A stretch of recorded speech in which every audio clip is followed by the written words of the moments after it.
Hello, everyone. Welcome to Varese, Italy, day number 2 of competition on week number 3. I'm Ted Barton, along with Mark Conradi. We have the women's short program coming up, Mark. 36 entries. There's a lot of short programs that we're going to be watching over the next few hours. Yeah, lots of short programs, and we can expect to see some great skating. We have the silver medalist and the 4th place finisher from the Junior Grand Prix final last season returning to compete here, so we expect their brilliance.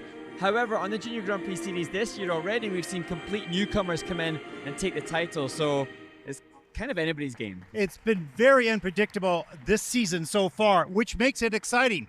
36 women from 31 nations take to the ice, and it all starts right now.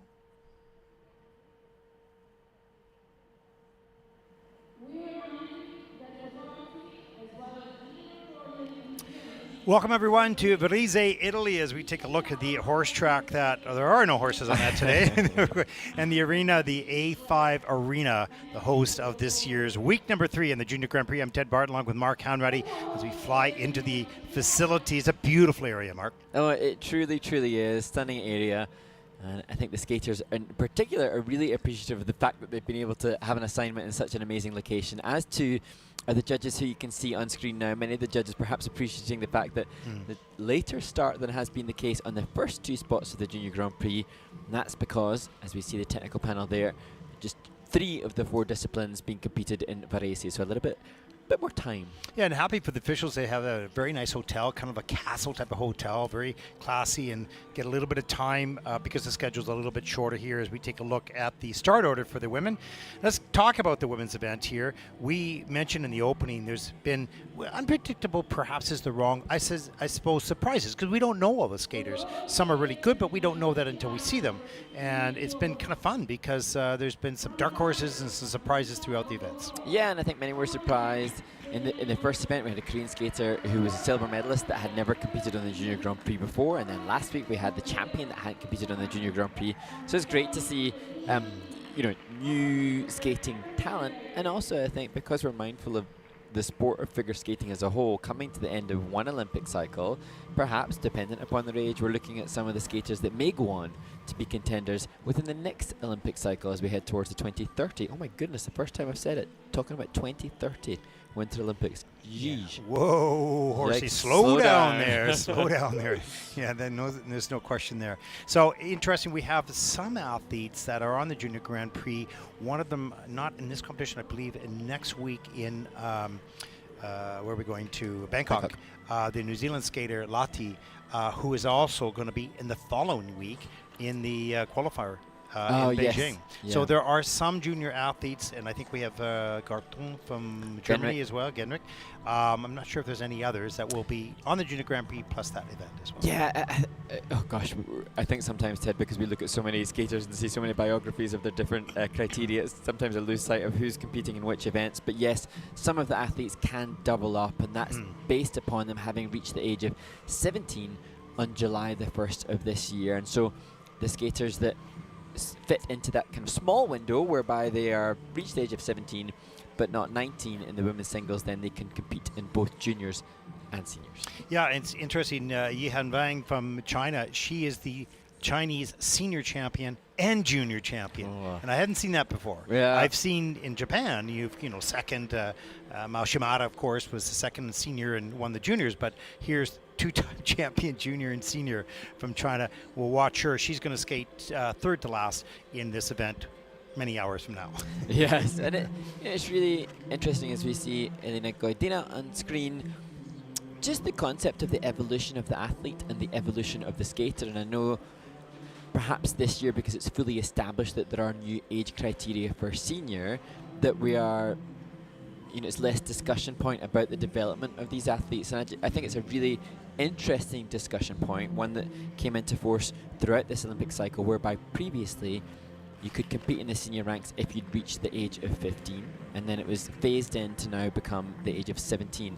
And I think it is a really interesting discussion point, because we have the likes of Mao Shimada, who we'll see compete on the Junior Grand Prix next week for the first time, who has posted scores that were competitive with being a world senior medalist. But the rationale was definitely to make sure there was preservation of the health, physically and mentally, of the athletes, such that they weren't tested too much by the high pressure of the senior ranks. I have seen, Ted, online, lots of people suggesting, oh, it's it's not fair. You should have the juniors if they're the best. You should be watching the absolute best in the senior competition. And I have in time thought, well, I can understand that if you've got some skaters that post really big scores in junior, then they should compete with the best in the world. But I actually think we have to consider the holistic approach to the human and the athlete, not just perhaps being pushed physically by doing more, in seniors or juniors, but also to head up to seniors where there's more pressure, there's more press, there's more scrutiny. We need to be mindful of the human before that kind of extra layer of pressure is applied. Yeah, I agree with that. Also, it gives these skaters two careers. One as a junior, one as a senior. And long enough to for fans to get engaged with these athletes for 4 years in the junior. And Mao Shimada will go to senior next year. She'll be age eligible, I believe. And so 3-time world champion. Now we're going to be interested to see how she transitions into senior. So it's kind of a longer career perhaps. But all the reason is to keep the kids healthy, let them grow and mature at a pace that is good for their life. Yeah, and I think currently in the senior ranks, we've got skaters that are in their mid-20s who are showcasing that they can still be supreme skaters in their mid-20s. And I saw actually something recently about America's Amber Glenn, who was the senior Grand Prix final champion last year, and it's 10 years. It was 10 years the post since she took a break from the sport. So at the age of 15, she competed in junior Grand Prix events, and she just found the mental load of it all just to be a little bit too much. Yeah. But yet, she's managed to come back. She can still land huge jumping passes like triple axels and be better than ever at the age of 25. So the fear that perhaps skaters would deteriorate as adults in senior ranks isn't necessary. It doesn't need to be the case. No. Because I think people were rushing through junior to get to senior, whatever. And this will give them more time to develop properly physically and psychologically as they move into a more pressure environment in senior. So that's going to be interesting to see that transition with Mao Shimada, of course. We'll see her next week in Bangkok. So, lots of interesting and a lot of, good depth in all the events so far. Partway down, we're seeing some excellent skating in the middle of the event as well. So that's a good sign, which also provides for unpredictability because anybody can jump, particularly in the cycles. Yeah, and it'll be interesting to make the comparison with event on event. So now, of course, we are into the third of the Junior Grand Prix assignment. So we yet to see as this event progresses how the scores compare comparably. So when we competed, we didn't compete. I certainly didn't compete. Last week, in the junior women's short program, the leader was Sophie Jolene von Felten, and she had a 6 to 8 point score, and it was the top 6 that were over the 60-point marker.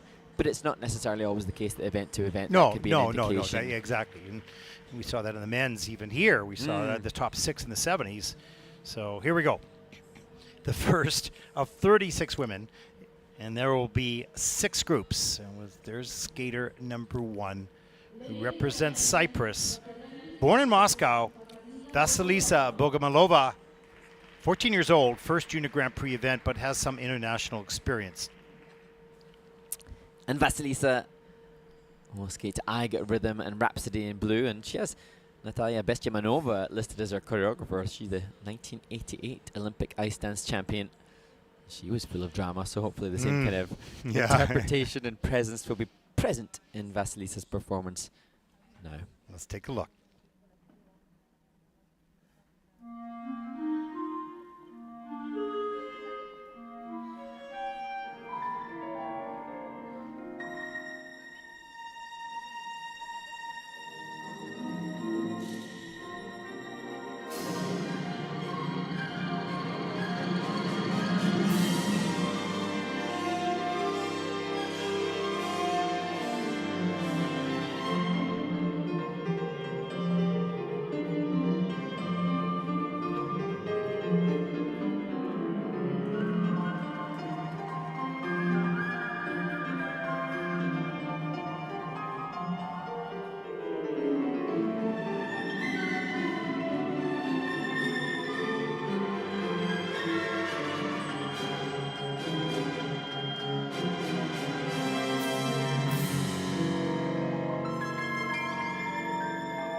I love the reaction to the finish as Vasilisa Bogomolova, representing Cyprus, opens the women's short program on the second day of competition, and she's a character with the dab at the end and a little bit of reaction to the audience that are watching her here. Mark, great skating skills, spinning skills, performance, you name it.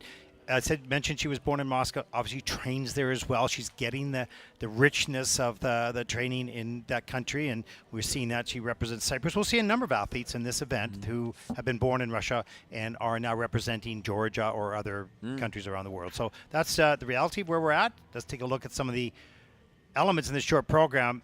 Really a nice skater as we take a look at the triple Lutz. Supposed to be a triple toe loop here, but late on the free leg to get around, gets up in the double nice and safe, but everything was so tidy and clean. And as we look through the flying sit spin, mandatory element, great sit forward and then sit behind feature. And I think she was using the 8 rotations as another feature within that element there. A little bit of a crunch in the waist as she took the spread eagle position, but good elevation on that double. Huge, lifting up with that free leg. That was really lovely. And the layback at the end of the program. Level 4, of course, all 4 features accomplished. And every element in this program, no one is in the minuses, but every other element is in the pluses, adding quality points to a great program. And Vasilisa has competed and successfully competed at lots of international events. She's got 3 titles from Austria and the Dennis 10 Memorial. She's had lots of success, but this is her first junior Grand Prix assignment. So there's not a number attached to her on an ISU PB, but she has posted as big as 57 in the Dennis 10 Memorial. She'll establish that right now as we see her first junior Grand Prix score. Well, it was a good, solid skate. You could see she was happy with that little fist pump near the end. I love it, and I love to see that character. Yeah, 55.21 for skater out. Vasilisa will be in first place, obviously, and we'll see how long she can hang on to that. Great way to start the competition. Yeah, great start.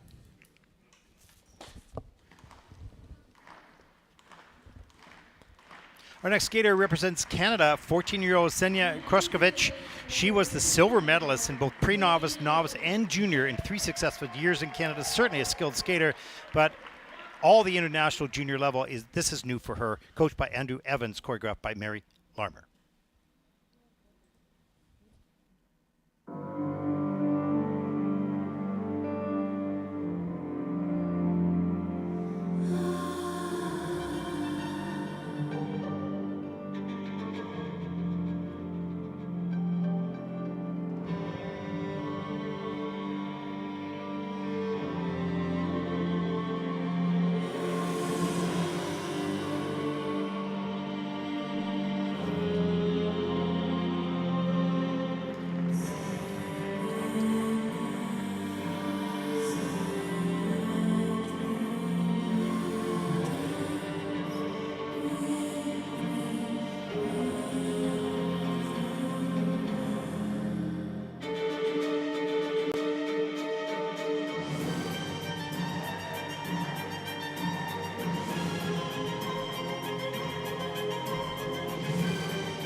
Canada's Ksenia Krouzkevitch completes her short program, a new short program for this skater since the next gen competition. I gather that she and the team decided that they thought there was a better vehicle in this dance. Macabre music. She had good interpretation and projection on occasion throughout the performance. Just a shame that the double axel, the final jumping pass, didn't play ball for her as we see the ice dancers. Yeah, and this is sort of a whole new world for this young woman, and sort of intimidating coming into the Junior Grand Prix is a goal that, and here you find yourself, right? So the first day after that big travel, there's the triple Lutz, nicely done up into the double toe loop, quarter landing on the Lutz. Let's see what happens here in the loop. I think this is under rotation for the judging panel, but I think overall, look, few little stumbles, but overall pretty good performance first time out. The axle, I mean, that was unfortunate. Just didn't lift up as high. I feel like it came through maybe a little bit too early. And just that little trip right there, yeah. But, you know, there's sensitivity. There was obviously a well-trained athlete. Even here, when you see the line through the arm, the awareness, the body awareness, and that's a factor in the skating skills, the control of the body. It's control of the blade and the body. So if the skater emits an awareness of the entire body, it's a showcase of good skating skills. As Andrew Evans joins, and Andrew was explaining that 6-week-old baby at home for him, and so shout out and congratulations to him and his partner. Yeah.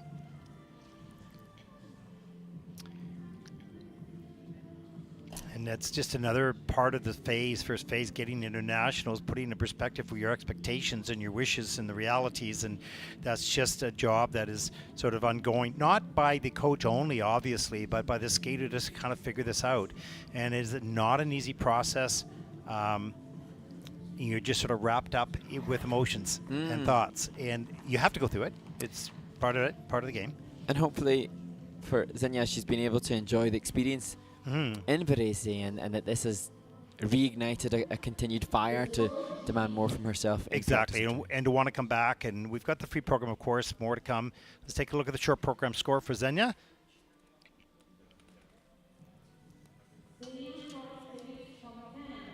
And there it is, a 44.03. She's the second skater out. That'll put her at the moment at least into second place.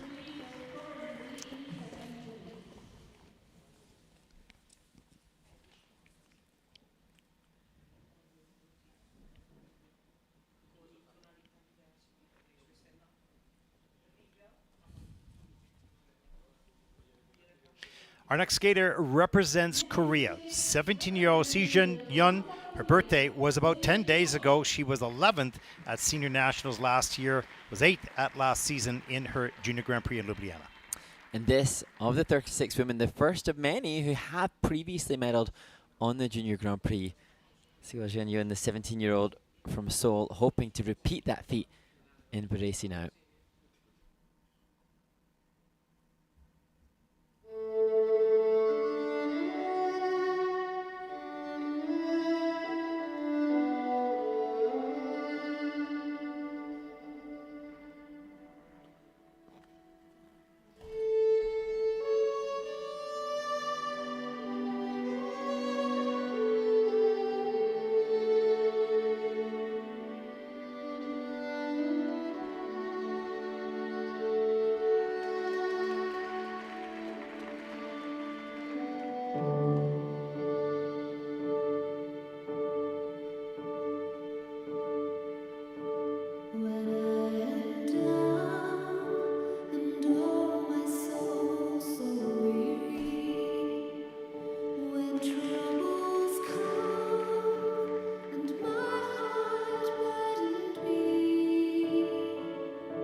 Mark, when you see a skater like that, minus the jumps and the spins, you see the basic skating skills, you know you're watching something completely in a different class. Yeah, absolutely. And some of the ways in which Seojin Youn from Korea sustained her edges, and for me, the landing of the double axel with the change of edge and into the, as we see, the Korean skater, she may be inspired by the Korean skaters, Haben Choi leading the men's event, a training mate of hers. A little look back now. This could be the problem in the end of the event, how much rotation was done on the ice, and you can see there it's deemed under-rotated. So, but great speed. Look at the flow on this landing here. Change of edge. It was the change of edge and then the body movement as well. It's really ticking the boxes for so many of the components. Great lift on that takeoff. A little slow on the free leg. Not a big deal. That's being picky. But look at the depth of edge here. And again, there's that body movement. So there's not just flow and glide, but there's also control of the body. So the skating skills, there's blade control. So working the outside edge and then rocking up onto the toe pick showcases blade control. And that's under that component 3, the skating skills for the skater. And actually, as we get some feedback now from the judges upon Seojin Youn's performance, as we see this rocker counter loop difficult exit, again, more blade control, Seojin Youn's skating skills are in the 7-point range, and that higher than that of her composition presentation. And there, Hyung Choi, she had the winner in the men's short program. Here she sits now with another one of her charges. Another great skater. Well, you can really see, and we've mentioned this many times, the basic skating skills of the Japanese and the Korean skaters are significant. It's really clear. Let's take a look at the scores.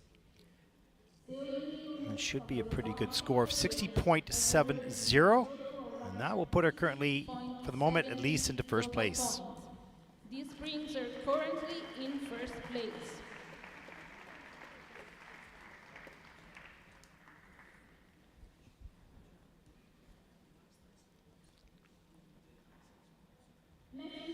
Our next skater represents Mexico, 18-year-old Maria Velazquez Toscano. First Junior Grand Prix event, coached by Damon Allen, choreographed by Scott Brown.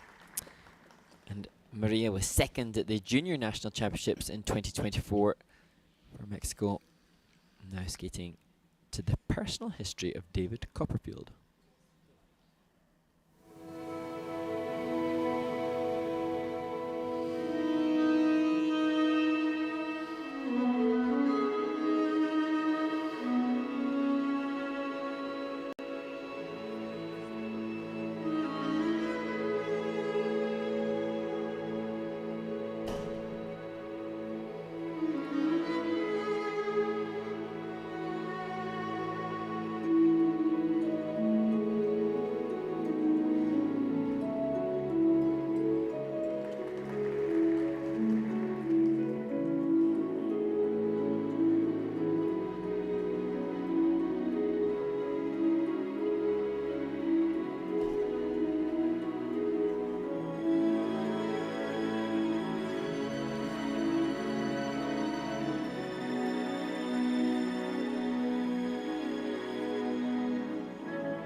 Maria Velazquez Toscano, representing Mexico, a skater who had some aspects of this performance which were quite sensational. Beautiful, yeah. Camel spin was amazing. She choosing to do a camel spin as opposed to layback. The women in juniors have the choice of camel or layback, and she did a magnificent camel variation with speed and flow, and there was some wonderful body movement too throughout the performance, but almost jelly-legged by the time of that double loop and not able to cling on to that landing. Yeah, some real highlight moves in this, and moments of wow, that's brilliant, and other moments like oh, struggle, hang in there, got the free leg back to get into the double toe loop, double toe. There's the double axel, and then manages to keep on her feet, but not so much on the loop. Look at the twizzle here, that little movement. Some beautiful. Yeah, and she has great range of flexibility and movement. And even when I was looking online, the Mexican Figure Skating Federation had posted some pictures where she showcased a gorgeous line. But that double loop, it felt to me, just watching it as we see the upright variation here, sometimes in competition, when you're so full of adrenaline and nerves, you kind of lose brain-body connection. It looked like that double loop, she was just a little spaced out by that point. Yeah, really a lovely skater, and just maybe the technical is a little weaker. It is weaker at this point of her development than the rest of the program skating. You can see her passion and love for the movement and the music. That's there for sure, but certainly capable, but that double loop was a little costly. The double axel too, of course.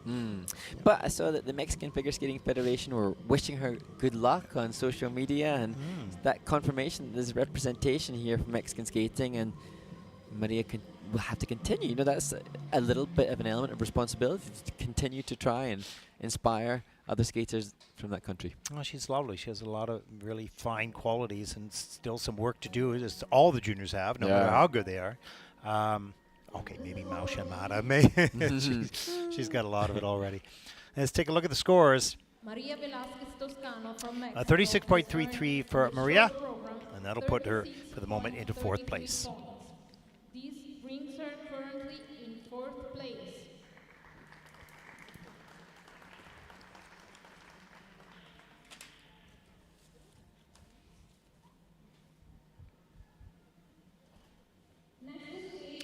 Well, our next skater represents Estonia, 15-year-old Elina Goidina, 2nd in senior in Estonia, 7th at the Junior Worlds last year, so good placement on that. She's choreographed by Sergei Rozanov.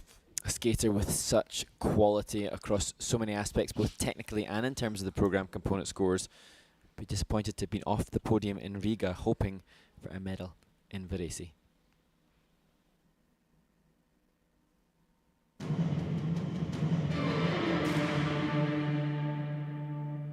And even if you say goodbye, you'll never go away.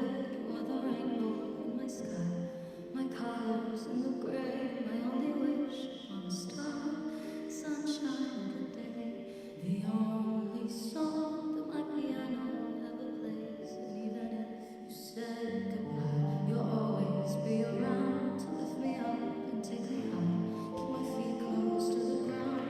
Are you proud of me tonight? Dreams are coming true.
Even if you say goodbye, a new day will rise.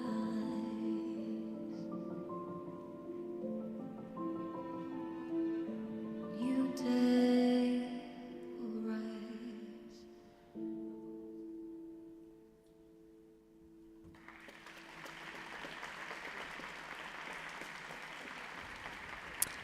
Estonia's Elina Goidina just does not hit an ugly position. No. She has such beautiful stylization across the ice.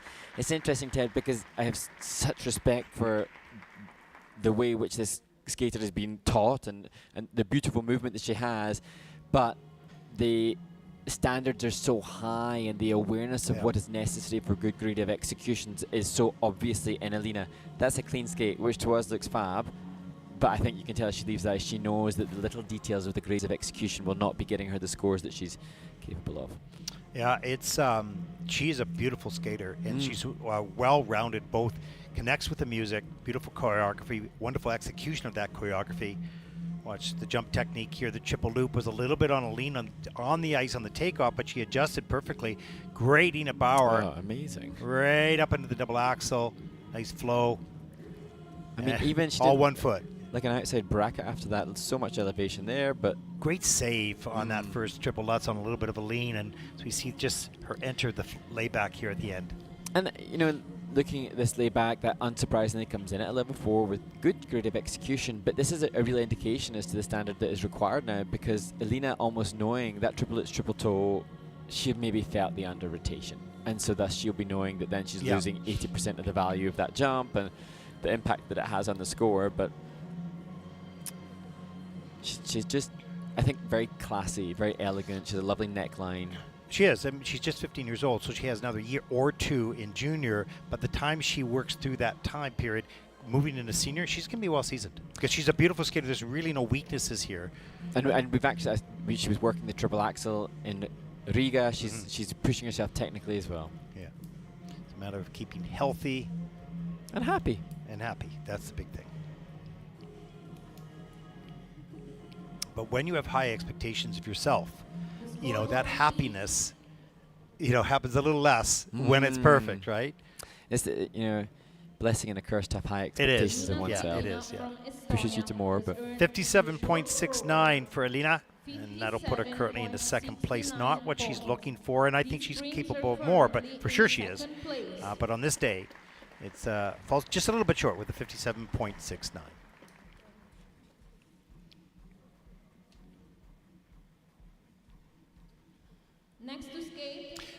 Our next competitor represents Israel, 17-year-old Katerina Gervitz. This is her first Junior Grand Prix event. She was 4th in junior at her nationals in 2023, so we haven't seen her for a year. And Katerina will skate to the Chicago soundtrack Cell Block Tango to open her short program.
And he did. So I took the shotgun off the wall and I fired 2 warning shots. Into his head.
Katerina Gervitz completes her cell block tango, nearly having a little tumble at the end of the performance. But this to me is so fascinating. We haven't seen Katerina on the Junior Grand Prix before, but she's a skater who had a radical planned program content compared to everybody else. She elected to do both the flying spin and the camel spin before taking any jumping pass. Haven't seen that for a long time. No, she had unique choice of combinations of turns as the step sequence feature. She used the board. She had a finish position that was unique and novel.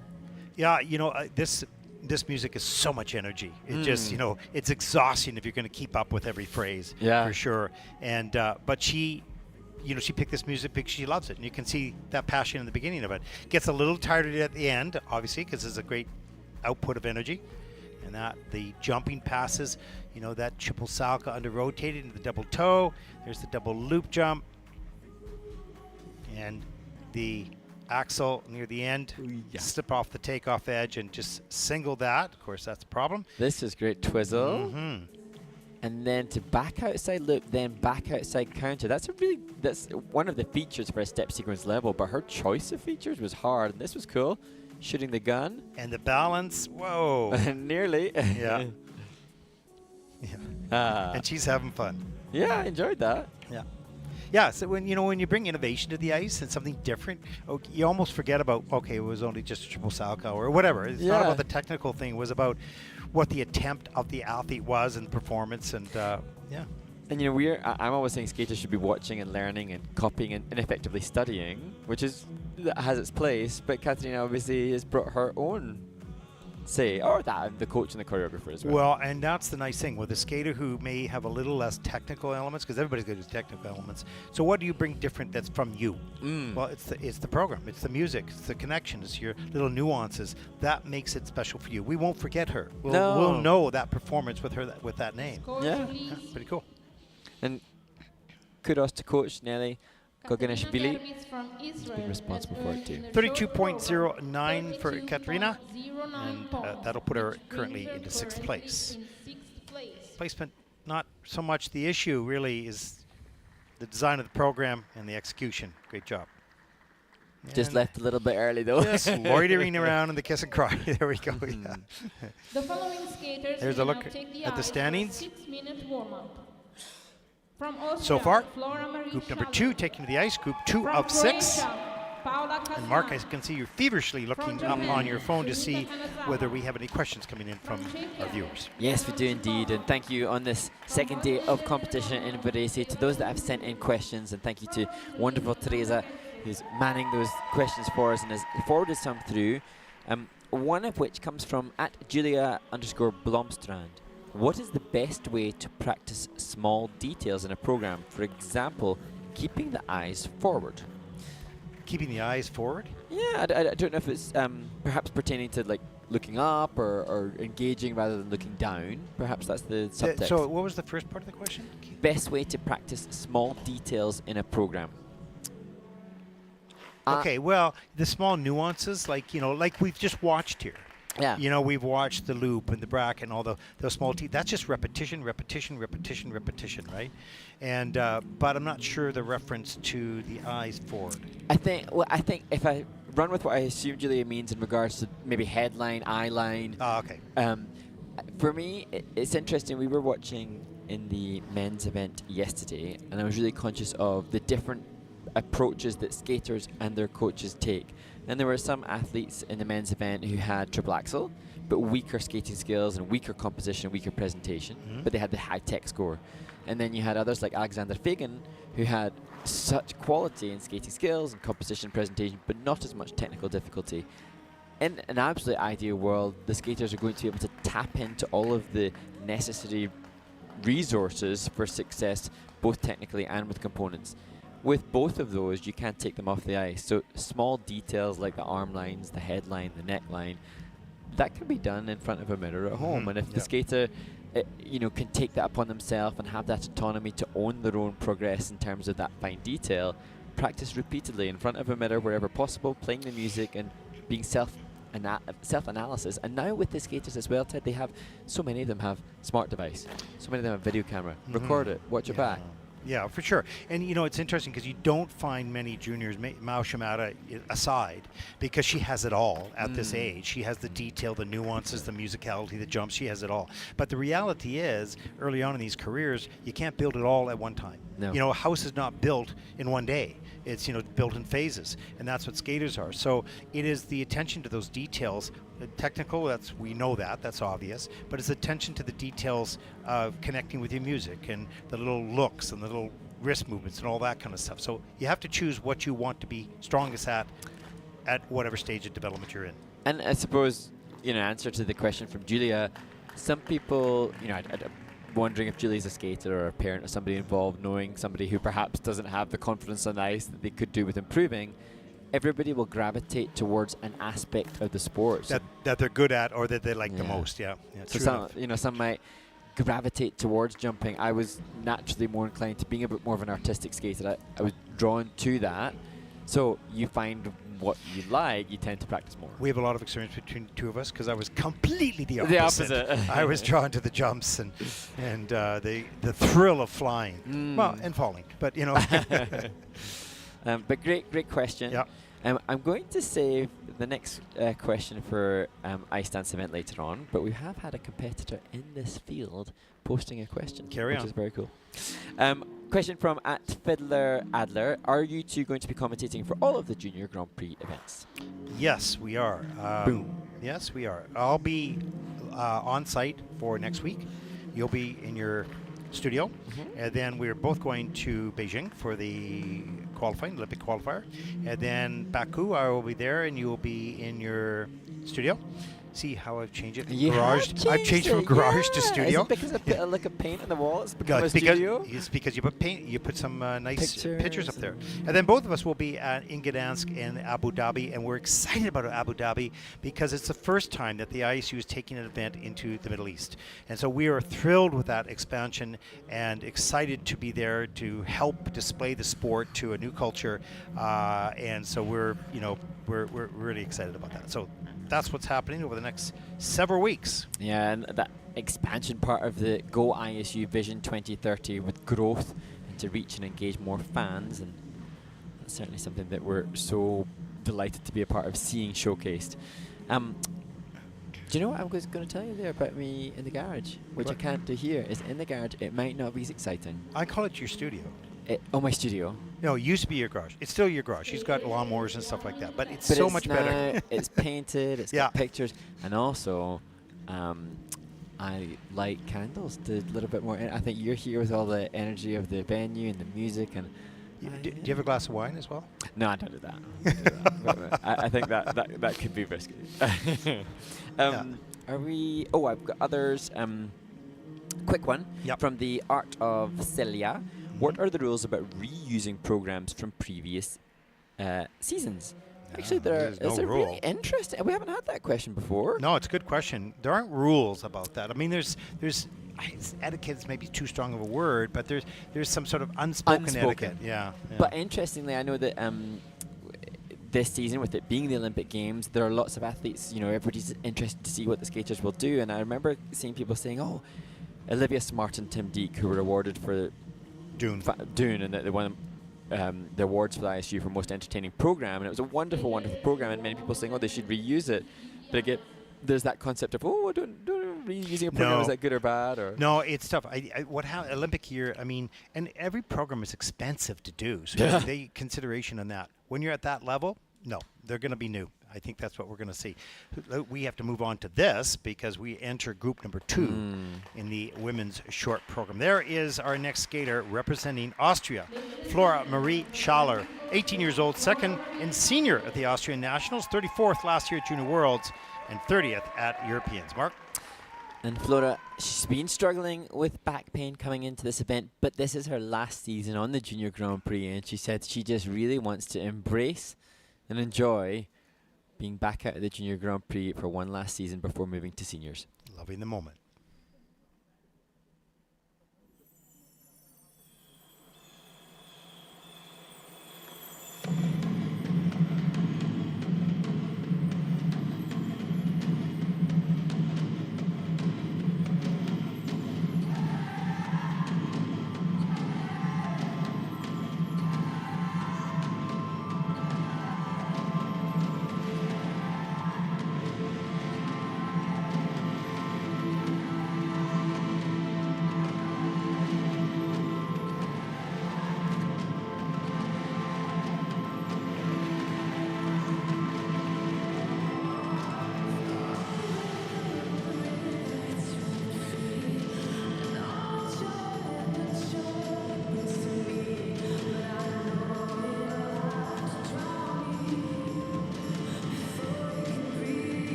Flora Marie Schaller completes her short program, and she will be bitterly disappointed because of the two mistakes, the doubling of the triple loop and the singling of the double axel. And that is tough. As I said, a skater who has come into this with back pain, and another skater who struggles with ice time. The rink where she trains at is closed from April to August as the other Austrian skaters cheer her on. But just chatting to Flora and her coach Julia off the ice, they have so much passion for the sport and so much eagerness to push through despite the challenges. Yeah. They are not deterred. They are inspired to demand. Well, when you really love the sport, which means you love skating, as we see the triple flip gets around to the double toe loop, when you really love the sport and the reason you do it, then although these things bother you because you miss mistakes, you still enjoy it. And it's hard because you want to skate perfect and clean. But if you love it that much, you do it under pretty much any of the circumstances. As we saw her pop that axle into single. But this is a person that I think enjoys the whole process.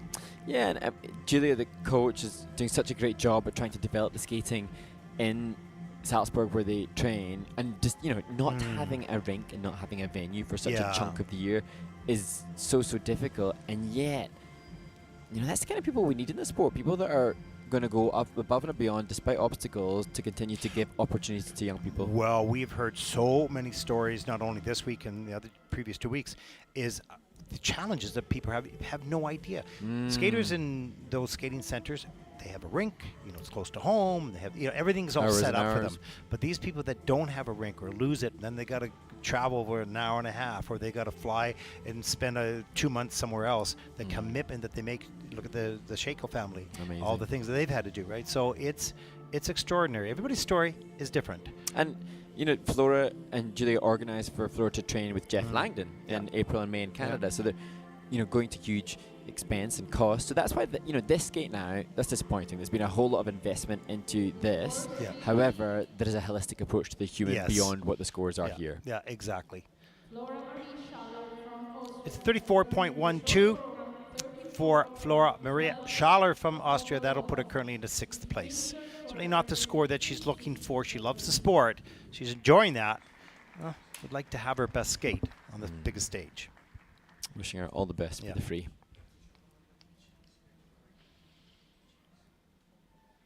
There is our next skater who represents Croatia, 13-year-old Paula Kasnar. Birthday is on Friday, new to the Junior Grand Prix circuit. Welcome and happy birthday. And there was no ice in Zagreb during the summer, so she trained in Merano and in Sofia with Andre Lutai, and also trained in Nottingham with Wada, near home to me. So Okay, here we go.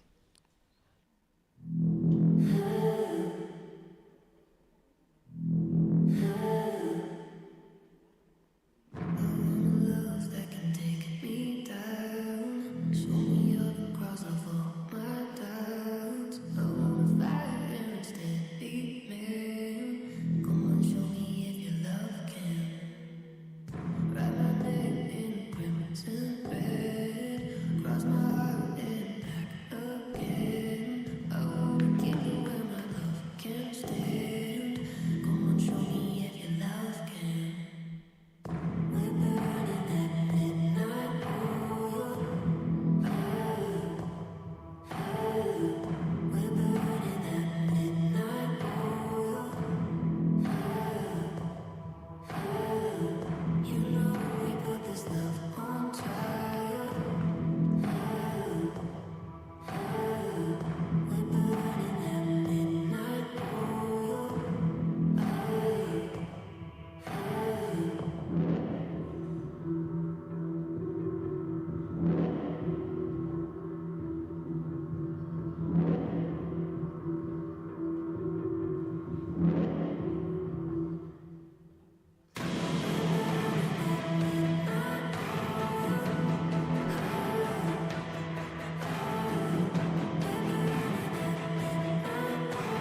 from Croatia, Paula Kasnar. My mistake. So she's 14 years old, and birthday's not on Friday. But anyways, happy birthday at some point. Yes. Anyways, right there you go.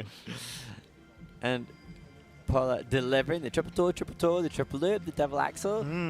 She fought hard. I very much sense this is a skater that is mindfully ticking off the technical, strategically considering each element. However, here at the beginning, you can see a little bit of engagement there to the storytelling at the start as we see this triple toe, digging deep, fighting hard to ensure that she did a triple toe as the second part of the combination, which is coming the system is fully rotated. Yeah, it was great. And she also has some really nice, unique sort of arm movements and choreography that's probably under-rotated. It is in the system, the triple loop, double axel a little bit later in the program. But look, nice exit, nice three-turn spiral. This and was cool. Yeah, that was cool. So she's got some innovation and some uniqueness in her style. Yeah, really love to see that. Choreography by Tamara Svajanovic. As I say, it works in Nottingham near where my studio is. Another plug for Nottingham. There we go. That was fun.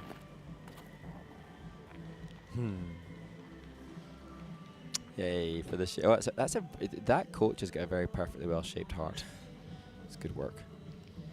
It's been practiced. And Paula, apparently she loves planes and wants to become a pilot when she retires from isn't that skating. cool? That's really great. cool. That's fantastic. Good piece of info. I like, you know, a young skater like this who has her signature sort of moves. So she's becoming, you know, she's being herself on the ice as well as having to do all the things that everybody else has to do, right? So there's not a lot in there yet, but there's some. And that's really nice to see. And at 14 years old, to have original movement is cool. Even Yeah. And sometimes they don't even know because they're not watching themselves. They're just feeling what it feels like to skate. We get to see what it looks like. comparative to the rest of the skating And community. you know, that's the same thing with coaching. The coaches through sight and explanation and use words, and the skater skates by feel, and they have to receive those words. And that's a lot of communication, which is confusing or can be confusing. Let's take a look at the scores for the short program. For Paula, 44.60. That'll put her currently to 4th place. I always wonder what the skaters are thinking the score will be before it comes up. There's a look at your top 5 on the leaderboard so far in the event. There's our next skater representing Japan, 13-year-old Sumika Kanazawa. First Junior Grand Prix event, no international record of note, so new to the scene, coached by Miya Hamada and her team. And choreographer Kana Muramoto wants Sumika to portray Cruella's strength and the essence of her true inner power. And that the motivation given by the choreographer. What a good ideology to channel into a short program. She skates to Call Me Cruella.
Well, another junior Grand Prix debutant, 13-year-old Sumika Kanazawa, and as I said, Kana Muramoto, the choreographer, wanted to take on board the theme. And to me, what makes this so special, not just the fact that she's 13 and she's debuting, but also the whole, you have a foundation of good skating skills, good technical element scores, and then there's a concept. And Mia Hamada was explaining that just as Cruella de Vil claims her place in the world, coach wanted Sumika to step forward with confidence, ready to face the world for the first time on the Junior Grand Prix. And I just love the whole ideology of presenting the skater with the ammunition of goods, technically and in components, to be competitive here. There's the double axel riding off the edge beautifully. Good flow on the landing. And here's the triple Lutz, good outside edge, a little bit of lean, but easy through it.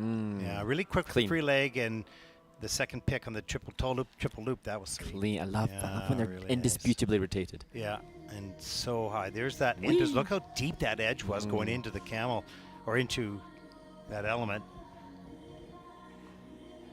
That looked like fun, but risky. And you can see there, you know, through the body movement, you could see the commitment to the comprehension of storyline. So that leads into the two components, composition and presentation, two of the three component scores the judges must reward. And a little bit of the attitude at the end. Yeah, there you go. And Satsuki Muramoto, the coach, that was fun to see her, you know, vibing with the sass that was necessary at the end of the program. The sass? You mean the spirit? Yeah. Okay. Spirited sass. Yeah, no, it's okay. It all works. Right.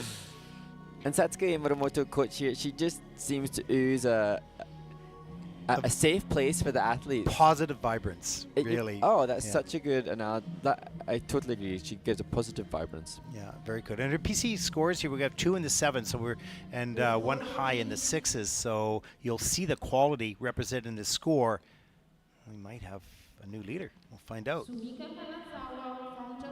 Scores the 65.37 with a whoa in the kiss and cry. That puts Sumika currently to first place. Yay. I always love that when when there's a surprise. They think that it's lower than it is, and some people think it's higher than it is. Right? That's my favorite reaction. Surprised. Yeah, very nice. Our next skater represents Czechia, 16-year-old Jana Horcickova. Second junior Grand Prix season, 25th at the Junior Worlds last year.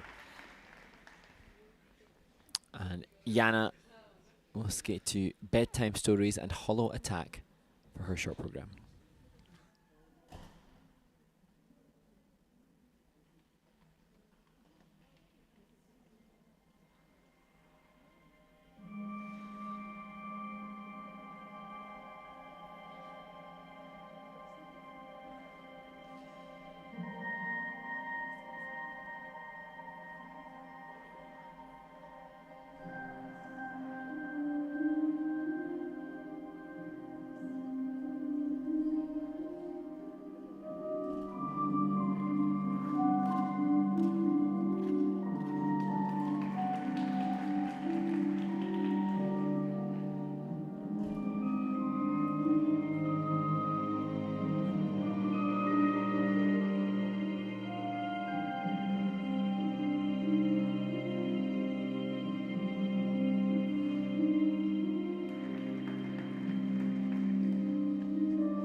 16-year-old from Czechia, Jana Horcickova.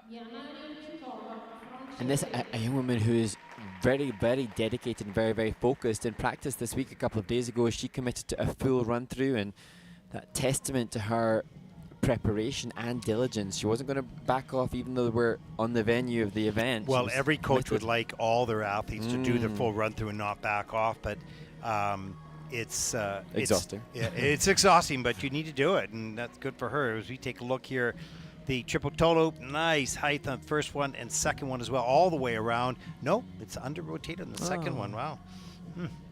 And here, as we look at the step sequence, Jana's working so hard, and she looks really committed to some of the choreography and the movement, which is fantastic. Just now, as we see this double axel, I just hope that she will continue to work on covering more ice. So there was a little section before that double axel where she had maybe 3 backwards crossovers coming out the spin, and it covered maybe 10 meters of ice. Moving forward, it's trying to generate longer pushes that generate and cover more ice, such that the skating skills will go up to the 7s, because we've just seen Sumika Kanazawa, who is in the 7s, and Jana's in the high, well, she's just bordering on 6s. But certainly an incredibly diligent athlete, and there's nothing but the greatest respect for me for seeing somebody do a full run-through on competition ice in practice. That is testament to mental toughness and tenacity.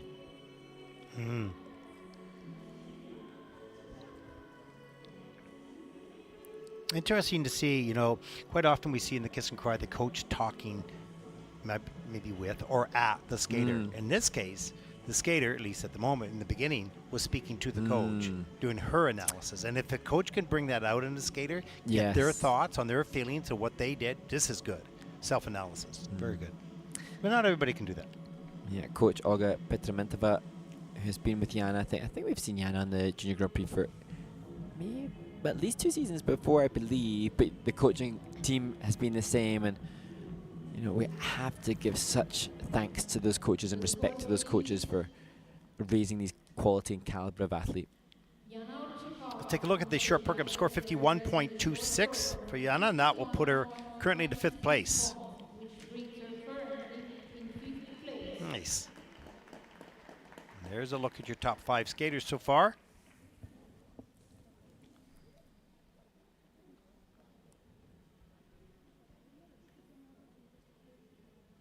There is a look at our next skater, 14-year-old Eva Suznjevic. Very new to the Junior Grand Prix circuit. And Eva, she has an easier planned program content than some that we've seen thus far.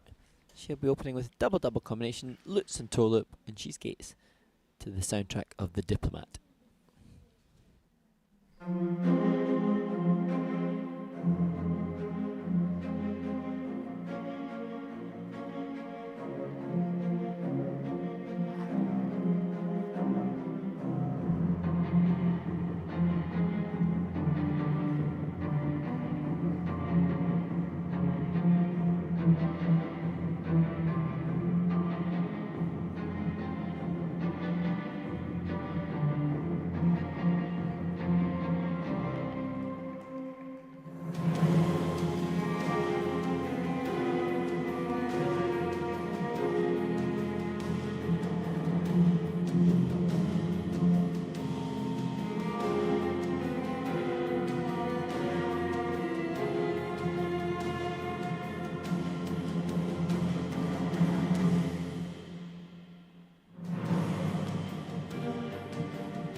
Eva Suznjevic representing Bosnia and Herzegovina, and that performance, although of course less difficult in the technical element score because of the easier planned program content, my gratitude to Eva because the way in which she interpreted the Diplomat soundtrack makes me want to learn about the film, because there was obviously storytelling that was going on, and I have to also respect the step sequence for Eva. It may only have been a level 2, but each of those turns was articulated with the music in a way that absolutely the choreography should be.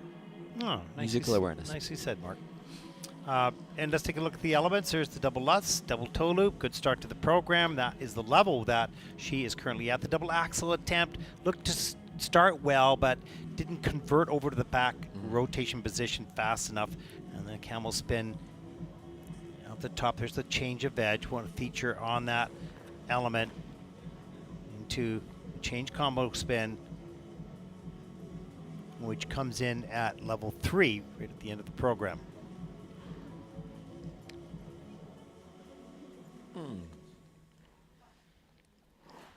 Good emphasis on the end there, and I just love when there is concept and idea, and I think Eva and her coach in the Kiss and Cry will be obviously so mindful that they will be coming into this event with less difficulty than the others, but representing the nation, one thing, and then secondly getting the awareness of what others are doing, seeing them in the venue, seeing the warm-up, seeing the on-ice. And knowing what you're coming into, knowing what you have, and focusing on what you can control, which is that. Not worrying about what you don't have and others do, right? Then when you go back home, that's different. Then you start to, build things. But no, she looks very calm and did what she can do. Yeah, and, I stand by it. I want to watch The Diplomat and see what the story is. No, it's cool. It's cool. I've seen it. Oh, is it? Yeah, oh, yeah, cool.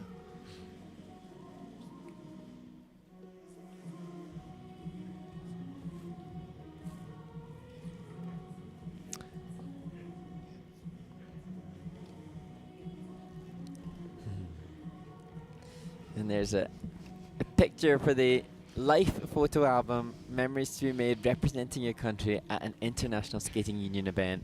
And it's just as important for Eva as it is for the leader. Absolutely.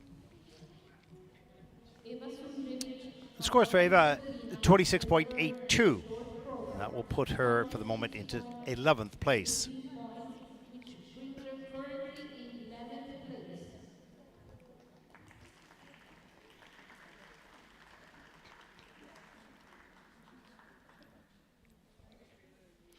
There's a look at our next skater representing Italy, 15-year-old Amanda Gesso. Ranked 5th in the seniors at the Italian Nationals. This is her 3rd Junior Grand Prix season, and she was 33rd at the Junior World Championships. This the first competition of the season for Amanda, skating to a new short program, the soundtrack of Dune.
Amanda Getzo, representing the home nation, a skater that trains in Torino, debuting this short program. And again, going with concept, the snake on her arm. Oh, wow, look how popular she is. Yeah. Nice. Oh. Look at all the photographers up there. Wow, this is big time. Yeah. Wow, how loved she is. She should feel very, very special. Okay, back to the job. Yeah. Let's go. So, new program. And here, look at the right arm, the use of the right arm throughout this program. And even also her spine, the articulation of her back to try to give more flavor to the composition and presentation. Good elevation, a little bit leg wrappy at the end.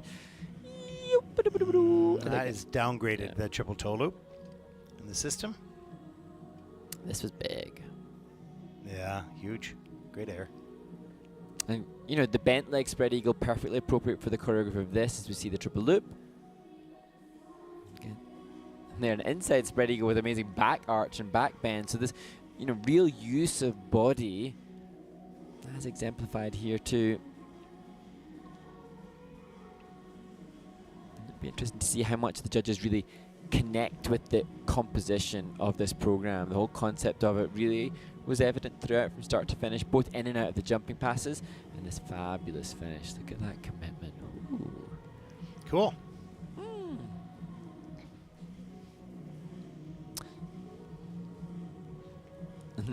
Eduardo De Bernardi alongside, and I think it's Renata Lazzaroni.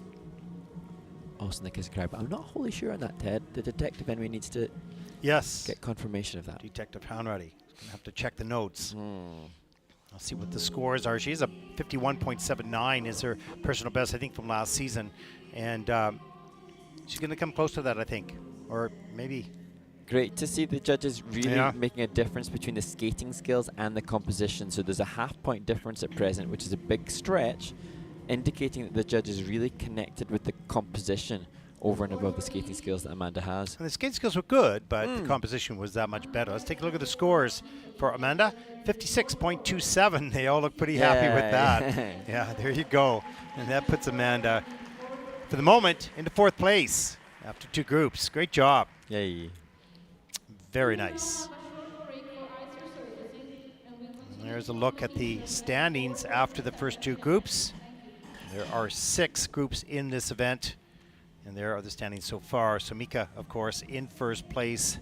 Seojin and Elina, your top 3 so far. Mark, during the ice resurfacing, video playback, what do we got? We have an interview with the winner from Ankara last week, Japan's Mayuko Oka. And then the next video will be our figure skating basics series that we undertook last year, and a look at some of the jumps for those that are a little bit newer to the sport that want to have a better way to assess which jumps the skaters are performing. Okay, we hope you enjoy those videos. We'll be back right after this break.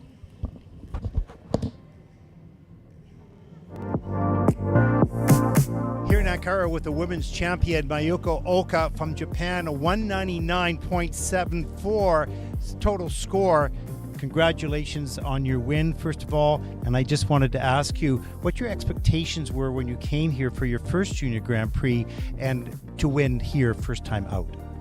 楽しむことと思いっきり悔いの残らない演技ができるように頑張ろうという気持ちで来ました。When you were in the Kiss and Cry and you saw your scores come up, and then later you found out you won the event, how did you feel?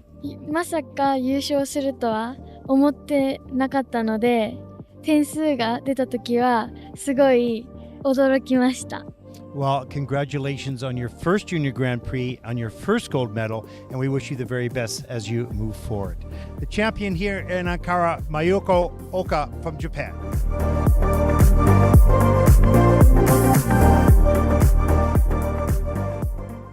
Welcome to the Basics of Skating. Now, this series is designed for those new viewers that don't know much about our sport, and we're going to go into a little detail on some of the elements. Mark?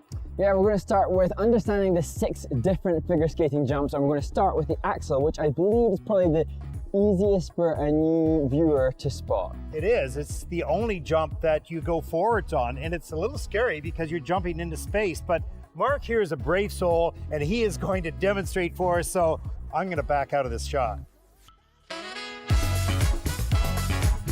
Bravo! any good jump, the biomechanics are so important, and it's really crucial that the athlete and the skater has total command over all their limbs and making sure that both the arms and the free leg all work together at the point of takeoff. Now remember, that is the only jump of all of them that takes off forward. It's kind of difficult. It's one of the first jumps the skaters learn as well.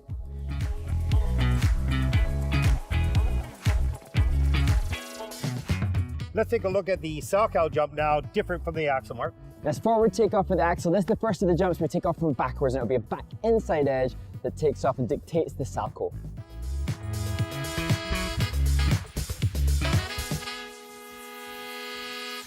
Back inside edge takeoff, little movement on that free leg. There's the Salchow.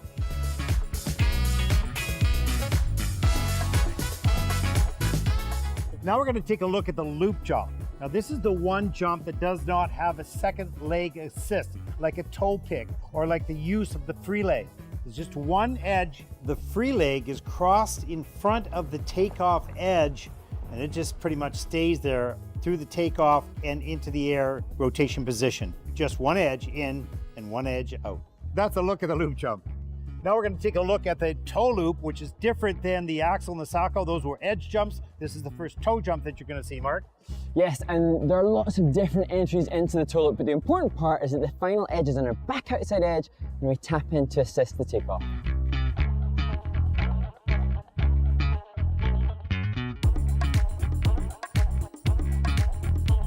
Well, not too bad. Good extension on the landing. That's all I've got.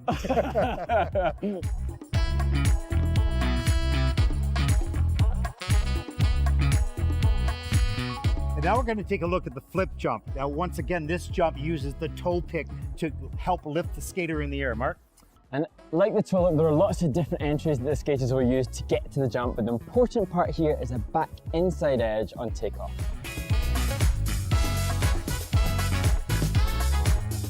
You know, you cover up a lot of flaws with that nice extension. I mean, you hell if I know it.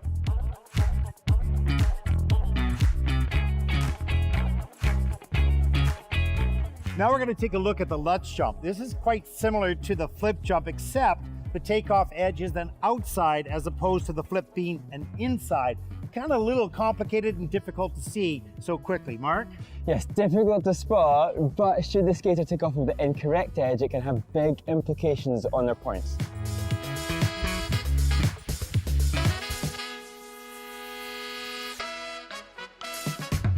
Nice, strong back outside edge, good strong pick, beautiful extensions. And that is the Lutz.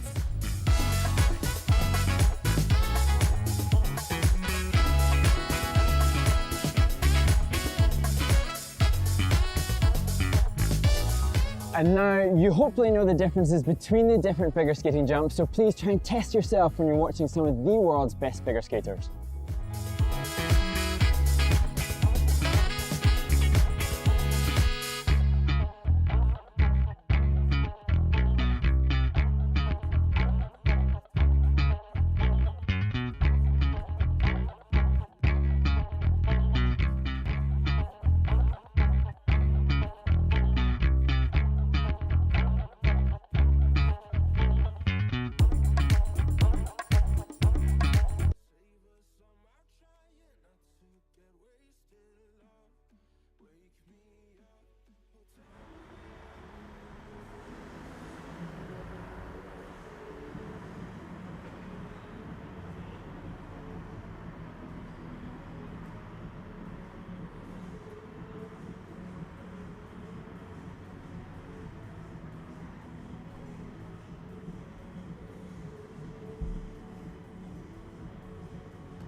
Slovakia, Olivia Lengyelova.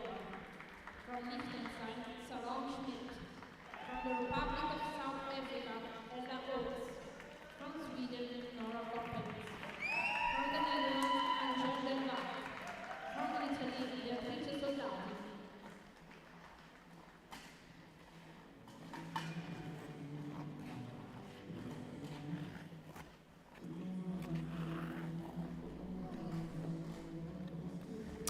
Welcome back, everyone, to Varese, Italy, and day number 2 of competition. This is the women's short program, group number 3 on the ice for their warm-up. I'm Ted Barton, along with Mark Hanratty.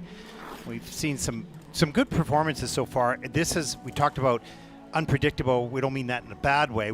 There's a lot of good skaters. We don't know who's going to show up on the day, and sort of anything can happen, Mark. Yeah, and it's just one of my greatest joys to see is the reaction that we just saw from the final competitor in the last group from Amanda Gitzo, just to see the joy when a skater is given a performance that is rewarded by the judges over and above what they perhaps thought it was worth originally, and so that's just wonderful. And that's such an interesting thing because, you know, I just mentioned it at the end of that, is that you wonder what the skaters' thought process is in coming in. Oh, I want to get this score. Then they skate, and then they think, oh, I think I got that. You know, or do they underrate themselves or overrate themselves? Yeah, and there's also something to be said for then different panels and different competitions for these skaters who are still so young, because quite often we do see that domestic events have quite different scoring to international events, and that's true. Different panels with different experience. What we can guarantee is that when you get to an international of this caliber, a junior Grand Prix event, then you have judges who have had to pass exams to qualify to this level, or have had to have done enough sufficient judging experience to be representing their country respectively as a judge too. So it becomes a bit more of a unified expectation of the standard and the consistency with which the skaters can work off of. Yeah, so it's interesting to see the skaters sit in the kiss and cry, and when you get that great joy because they said, okay, this is probably going to be a 50, and all of a sudden it's a 62. Yeah. Like, that's like, oh, it's a gift. Wow. You know, but it's not a gift. You earned it, right? So that was kind of cool at the end of that group. Any questions coming in, Mark? Yes, thank you to those that have sent in questions to the International Skating Union on Instagram. And so you can do that. Like on Instagram, maybe some of the other social media platforms for the ISU, and you can ask us any questions that you may have. And one of the interesting ones, some of them are pertaining to ice dance, and that'll be the discipline that concludes the second day of competition. But somebody's It's your asked show. It's your show. But I think what's great about the ice dance event is that you don't profess to know all of the millions of rules for it, but you can give, whilst an educated skating objective or subjective critique, you can perhaps give a bit more of a feeling and a flavour which may be more reflective of the less educated. Yeah, well, that's very nice of you to say that, but I'm only one of bazillions who don't understand the rules of that, so it's a big task. Anyways, carry on. Well, the question, a couple of questions, one of which is, what is our feeling regarding the free dance of Guillaume Cizeron and Laurence Fournier-Baudry seen last week? So last week the French Masters event took place, and that an event which, as is the case for so many of the respective federations around the globe, skaters compete domestically against their countrymates to see who will be selected for assignments and to help get feedback from the domestic judges. And last week, that French Masters event offered the opportunity to see the reigning Olympic champion, 2022 champion from Beijing, Guillaume Cizeron, with the new partner, Laurence Fournier-Baudry. And it's a new pairing, it's exciting, it's interesting to see how things will develop for new partnerships. And my feelings regarding it are obviously interested to see how that will progress, and obviously acknowledgement of the fact that this is two of the best ice dancers in the world teaming up in a new partnership. What I'd love to speak about, though, is just seeing the reaction to it. And the reaction to that, there were many that, you know, professed about the brilliance of these skaters, and there were some that were very quick to critique, and some of which I saw some really very aggressive critiques online. And Of the skating? Of the skating, and sometimes of the humans as well. And whilst, you know, we are employed to discuss the skating, and that's something that we happily do, I also am just mindful that I really like the opportunity to discuss the need to be respectful of humans online. And last year we had the Shaping Hearts campaign that was created by the ISU to try to make skating a safer space. Now, I appreciate and understand that the seniors, it's a little bit different because these are Olympic athletes who will go under more scrutiny and jurisdiction from the audience. But I remember also on the back of this past week, I was looking back through some other podcasts and interviews, and I was hearing about the siblings, Tashlarova is an ice dance team from Czechia, who say that they have to switch off their social media events because it can be so toxic. I remember also Olivia Smart, who many will remember skating to the Dune free dance last year with Tim Deek, and she taking to social media to say, please be respectful of us as humans, because she said that skaters can't help themselves because we're all human, and so many of us are governed by lives on social media now, and they do see comments. And Olivia was so wonderfully articulate in acknowledging we see these things, and whilst senior athletes can perhaps cope with them better than the youngsters and the juniors that we watch now can, they are also affected by that. And so I think, you know, Ted, we've discussed about what we're eager to see how skating will progress, and we're eager to see Vision 2030 take fruit, and we're eager to see skaters be supported. One thing that gets me really passionate is promoting the sport positively, and indeed making sure that whilst nobody's perfect, and I don't know everybody's backstory, so I don't know if terrible things have happened in the stories of these humans, but I want to make sure that the skaters feel that they can go out and perform and be respected for their skating. Yeah, for sure. More on that later. As we move into group number 3. Well said there, Mark. It's a different world now since it was we were skaters. As we take a look at our next competitor representing Slovakia, Olivia Lengyelova, 16 years old, competed in Wuji last year on the Junior Grand Prix. She was 40th at the World Junior Championships. Mark. And Olivia, we just saw a glorious triple loop from Olivia in warm-up. That will be the first element in her short program to Freya.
Mark, I just want to say before we analyze the technical parts, it's going to be simple to see the mistakes that were made. But this young woman is a beautiful, beautiful skater. She just captured your attention right off the bat. Beautiful skating skills and whatnot. Some challenges for sure technically on this afternoon. Yeah, for Olivia Lengyelova representing Slovakia, it's so tricky because I listened to an interview that she did for Skate Plus where she trains the group that she trains with, and she'd said that she'd been working on mental strength and trying to stay focused and calm. And you can do that work, and it's wonderful to hear that Olivia is both doing that kind of mental work but also got a space in which she's able to access mental support. But no amount of work off the ice can replicate the pressure of the competition. And so while she has done that work, it's hard. I referenced the triple loop, how glorious the triple loop was in warm-up. I fear I jinxed her because you can see there the mistake. Oof. Nice. Double lugs, just beautiful soft knees, extended on the landing. That's the quality of the jumping. She had one of those 3 jumps at that quality, but we know she can do them all like that. Little loss of balance there on the sit spin as well. Just little mistakes, which will lower the quality. Here's the lots on a huge lean, and she has to take a fall. So it certainly is costly for the mistakes that she made. But make no mistake about it, this is a beautiful, beautiful skater with a very high skill level in the basic skills of skating. Yeah, and this is when I feel like you almost want to justify for the skater. The parents are probably spending so much time and energy and money because both Olivia and her sister both train. But I feel like Olivia, she needs to be continually supported now because she's got so much to offer on the ice. But this score will be nowhere near what she's capable of. But you put those elements in that program, and she's a challenger for the top 5 or 6 in that last group. So that's the reality. She has to do it. That's the sport part of it. But it's all there for her to do. There's no missing building blocks there, except execution in competition. Let's take a look at the scores for Olivia. In the short program, it's a 42.92, and she'll be really upset with that. It's not reflective of you as a skater and what your abilities are. It is accurate for today's skate, but you have so much more, and we're looking forward to it.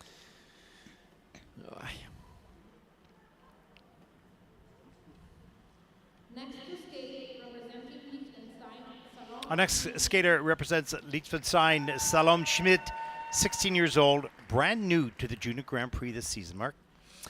Yeah, she has had participation at the European Youth Olympic Festival, but this, a big stage for Salome.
Salome Schmid, representing Liechtenstein, Salome Schmid takes her Junior Grand Prix debut. And just for a little context for Salome, she, as I said, competed at the European Youth Olympic Festival earlier this year.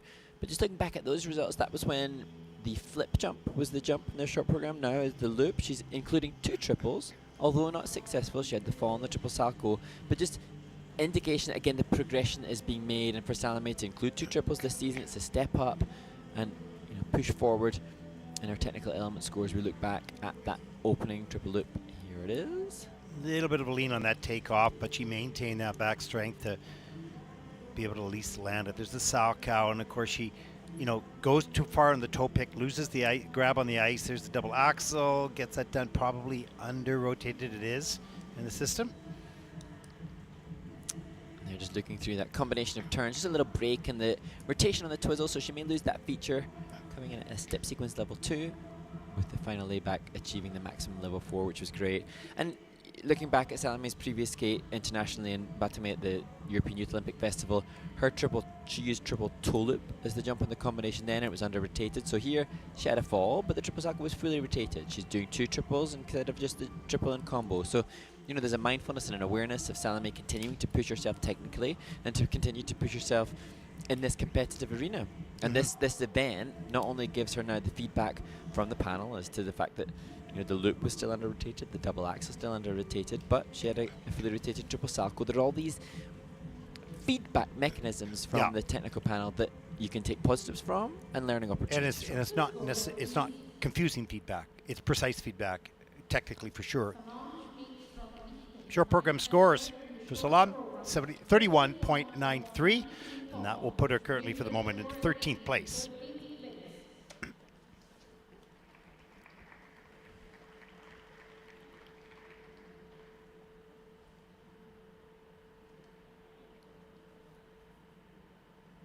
Our next competitor represents the Republic of South Africa, 17-year-old Ella Hawks, 4th Junior Grand Prix season. Ella is an accomplished ballet and contemporary dancer.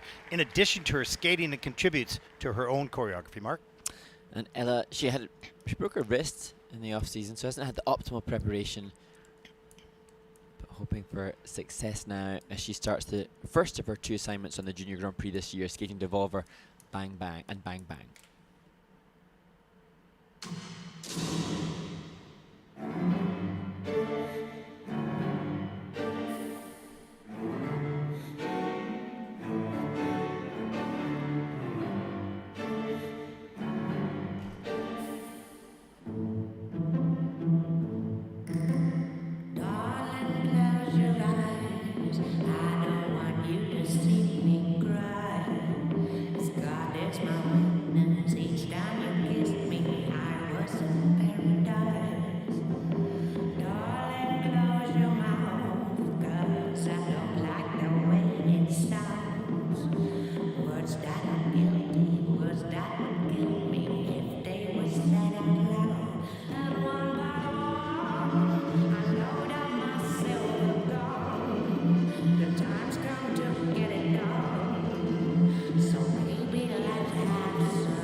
Ella Hawks, representing the Republic of South Africa, and I know that there was a most wonderful farewell from her rink. There was such beautiful support from the Western Province Figure Skating Association. I saw it on social media. There was so much support from our home rink for her, so a shout out to them for the kindness that they gave to their skater. And you'd mentioned Ella's accomplishment as a dancer, and you could see that immediately just in the way she's holding her body here. There's an awareness of body alignment that was really nice to see. Yeah, you can see her own participation in the choreography, and triple loop at the top of the program. That is a downgrade, but the mechanics were good. There's the triple salchow on a big lean. No weight could save that one. On the takeoff, the double axel though, back outside edge, arms and free leg lifter way up in the air. That was nice. Yeah. And here, loved some of the movement choice. It was always elegant, always well held, always body aware. And just though the speed in the ice cover is just starting to diminish towards the latter stages of the program, so the skating skills component still coming in the mid-4 range, but the judges recognizing that the choreography or the composition is closer to the 5s.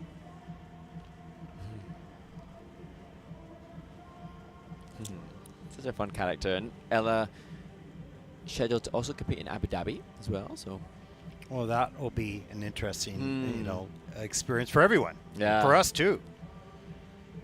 And so from this, there'll be feedback and a reference point now to build on for the next event. And as I remember, I think we've spoken to her, did an interview with her a number of years ago. She has such an outgoing, bubbly personality. She's really, I love, you can see it even in the kiss and cry. There you go. There you go. It's like she can hear you. Yeah. Yeah, she's delightful and full of life.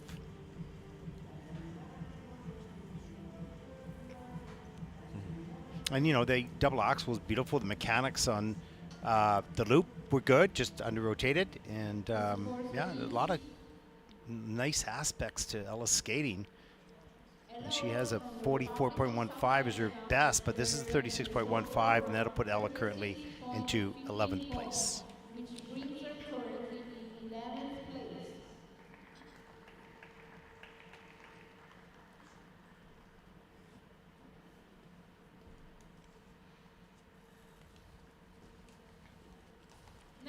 There's our next competitor representing Sweden, Nora Coppens. And she was in week 1. She's 15 years old. She was in week 1 in Riga, where she placed 19th. She comes from a skating family. Her mom was her coach, Monique van der Velden, who was a European and World Championship competitor herself.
Well, Mark, that was a really good performance by Nora. Lots of energy, good solid jumps. Yes, and this would be a great showcasing of improvement from event to event, because it was a double toe, triple toe that she had in Riga when she was 21st in the short program there, and came out here with not just the triple triple, but a quality triple triple, good height and elevation, as she just assesses where to leave the ice. Yeah, and you saw moments of, you know, spark with that music. You know, it's hard, 15 years old. That's not her era of music, but in this case, she sort of hit it here and there, and it had kind of her own cute personality added to it. And, you know, with the jumps and the spins, it was all great. And as I said, her mom was a Dutch national champion. Here's that triple toe. Beautiful combination. Nice.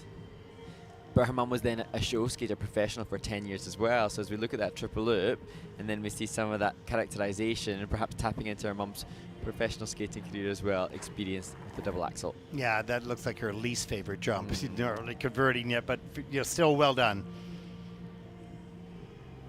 And I think we'd mentioned, Ted, in the last performance for Nora that her parents met in Dancing on Ice.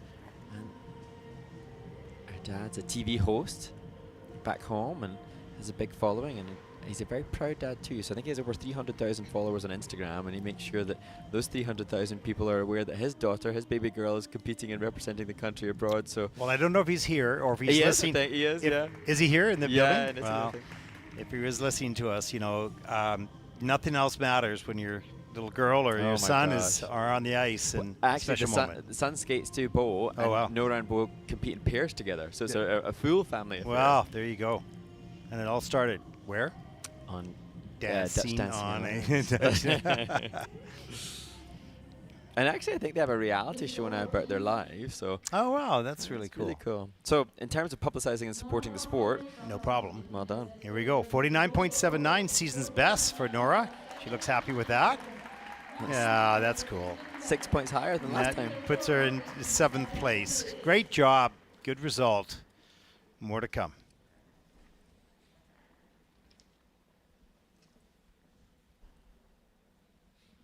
Well, there is our next competitor representing the Netherlands, 15-year-old Angel Delleback, second Junior Grand Prix season, 19th at the Junior World Championships last year. And Angel coming into this with lots of international experience, hoping to crack back into the top 10 at least in the Junior Grand Prix.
A very nice clean skate by Angel Delleback from the Netherlands, Mark. That was nice and tidy. Yeah, fantastic skate. And she'd explained that she won the Shuki Dijkstra Trophy, which was Sophia Dijkstra. yeah, a 1964 Olympic gold medalist, and perhaps, well, definitely the most successful skater from the Netherlands that I am aware of. And Angel hoping to follow in the footsteps of such lineage and history. But she didn't get a lot of summer training, but had a 6-week camp with coaches and choreographer to make these new programs. She works with Jorik and Adam Solja. I used to teach a Dutch champion. Oh. Many years ago. Now a technical specialist for the ISU. Well, there you go. There's the double axel, nice flow. Good transition. Yeah, really nice camel spin here, turnover, outside edge. 2 features there, centered. Good speed throughout here, and pretty well centered, a little traveling there by level 4. But as we see this triple loop, every spin a level 4, the step sequence also a level 4, testament to the work that she's done with Adam Solja, the choreographer, to garner that highest of levels. But you can see well trained, all the leveled elements, maximum, all with positive grade of execution. The kicker for Angel will just be the rotation on the combo. So, I mean, that Bielman is stunning. But the rotation deemed under-rotated for both parts of the jump combo, so she loses value there. So just to give context, the jump combo that she's got was the same planned program content as the leader, Sumika Kanazawa, but she has 5 points less on that element alone. So that's just the basic. Yeah. That under rotation is so, so damaging. It's one of the reasons why I think AI is going to help. Not that it's going to make the skater, any better, but it'll be really accurate. Not that the technical part isn't accurate, but it is changing angles, and you're looking through one camera upon a review, and it's always a little bit. It's so quick those landings. So that'll hopefully help as they move forward with that experiment, if you will.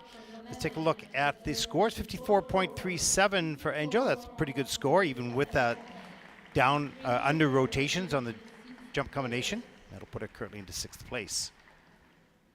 Nice skater. Good job.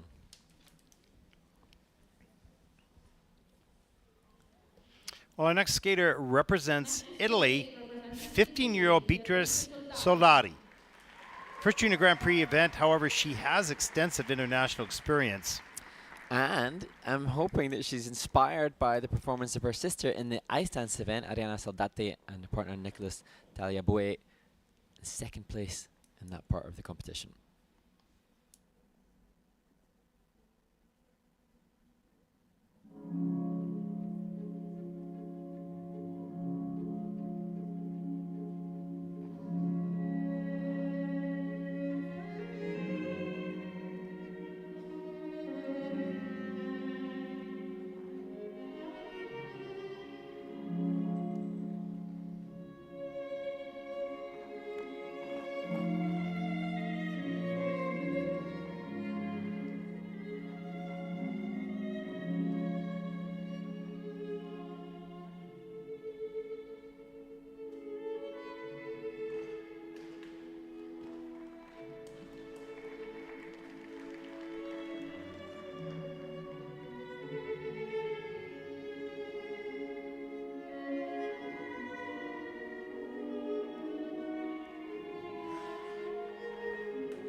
Well, a stunning finish position for Beatrice Soldati.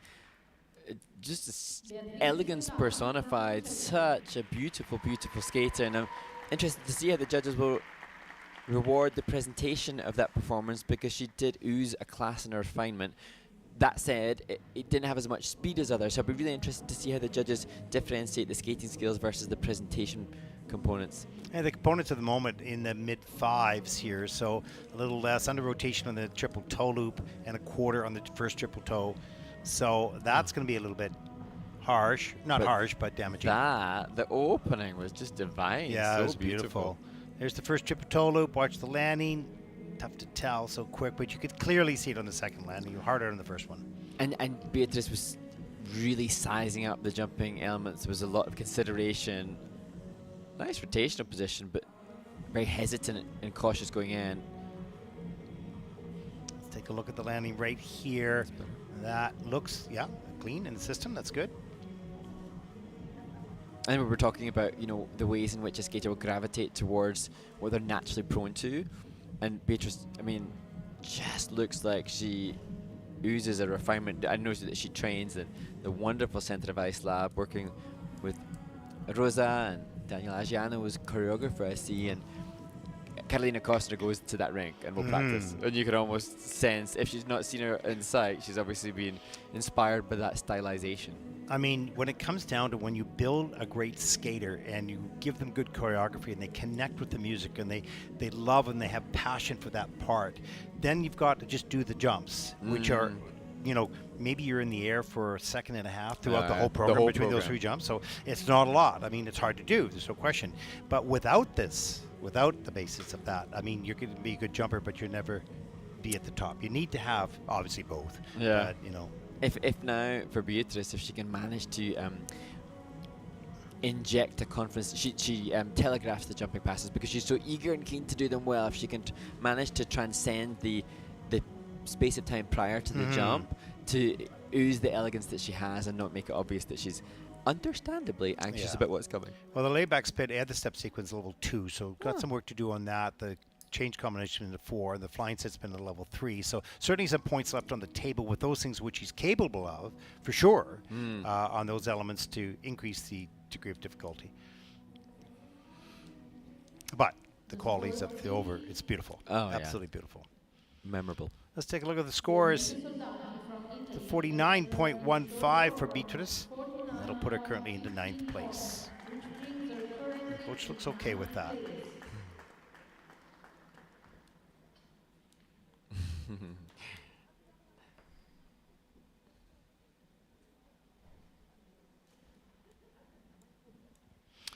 Now, group number 4 takes to the ice. As we move along, we're moving through 36 skaters into group number 4. Mark, I know you're rummaging through your phone to find any more questions that we can fill the time with. And this is the junction in which we just need to check any that have indeed come in. And at present, confirmation that we don't have access to the ISU social media. I have not been sent any more through. So you could be treated to a question from Ted to me. Go for it. What have you got? No, it wasn't a question to you. I wanted to comment very shortly on the back end of what you had just said at the last. Oh, yes. Our job as commentators is to evaluate and to comment on what we see in front of us. Not the background story, what country they come from, or what has been reported, or what is accurate, what is not. We don't know. We simply comment on the skaters, and we support them and the coaches because they're here for a reason. It's legal for a reason that they're here. We assume it's not our responsibility. Yeah. So I want to be very clear with that it's not a matter of supporting either this or that, except for this environment in which they have qualified to be here, and we will do our very best to tell the truth. When you have a tough skate, we'll comment on that, but we will not be destructive to the skater. We'll be constructive as best we can and helpful. Obviously, everyone in the world can see mistakes, and so can they. So, but it's a matter of how we help them through that. So that's what I wanted to say on that. And so carry on. Well, I suppose that then brings you back a little bit to No, I'm bringing you back. Oh no! No, don't do that. Yeah, move on. Yeah, exactly. Well, no, bring it back to a question that came in yesterday that I don't think I actually got round to. We had quite a lot of questions coming in yesterday, and I think from event to event, and it was maybe during one of the earlier events yesterday, and so thus I forgot to come back to it. But there was a question regarding any personal favourites, and I think that's a good point. Pertaining, Ooh, that was pretty. that was nice. Yeah. During the last warm-up, I was referencing some of the abuse that I know that the skaters get in line, and it was senior skaters that were saying that they were so upset by some of the attack that they sometimes get in line. Now, I know that we're in a modern day culture where keyboard warriors are ever present and omnipresent, and that is certainly the case sometimes in the skating world as well. I, like you, Ted, we are here to discuss the skating. We are not necessarily aware of everybody involves backstory, and thus there may be times when we miss things. In terms, though, of the skating, we are here to comment what we can see. I try not to be too personal in my favourites. However, when the question was posed to us, are there any skaters that you particularly favourite? I have a natural propensity to see a certain stylization, but I like Satoko Mihara or.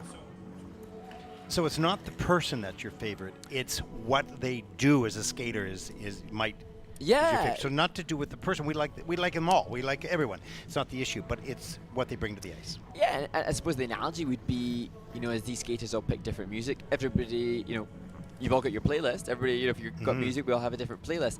I have certain music that I like to listen to and certain music that I'm not as keen on.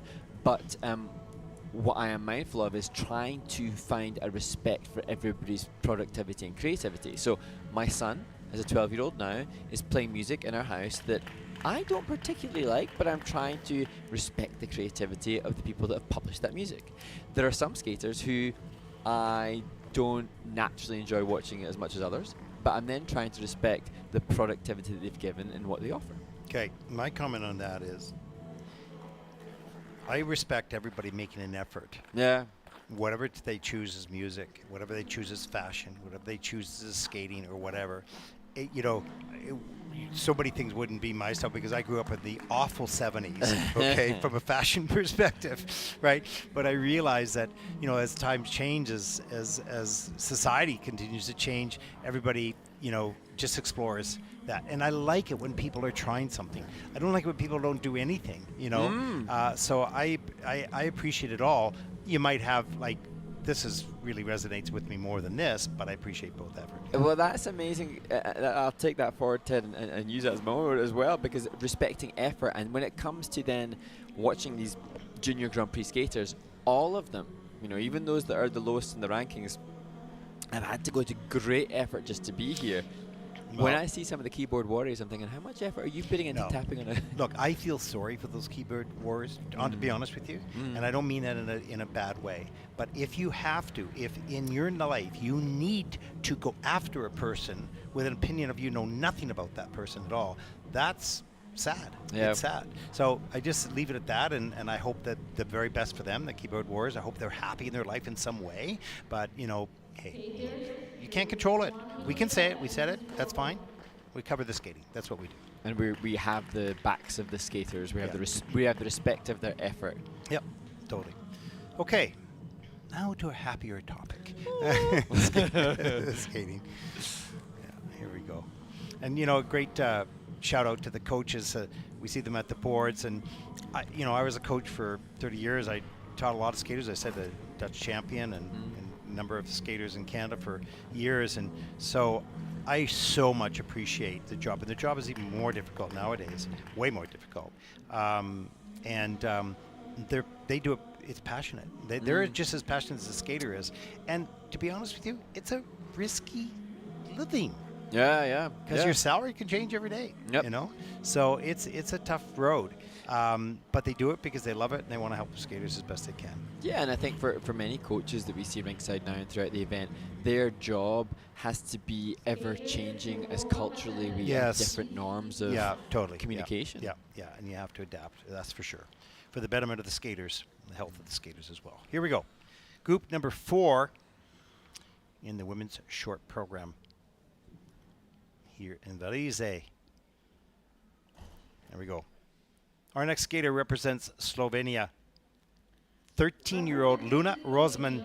This is her first Junior Grand Prix event, so maybe a little nervous. No other record of competition on her bio, and she's coached and choreographed by Dasha Grimm. And Luna won her spot to skate here thanks to the win at the Slovenian test skate a little earlier in the summer.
I love the last four notes of the music and the articulation of her body perfectly to the music. But for Luna Rosman, you could see how she feels about the performance, taking her head in her hands. And I think the step sequence with the fall there, that'd probably be the most galling of all for her to come to terms with. It's more comprehensible to fall on a jump than you don't accept, but you can understand. They can understand a fall on a jump where there's a risk. But when it's something you probably have never, ever fallen on, you wonder, well, where did that come from? And that's disappointing.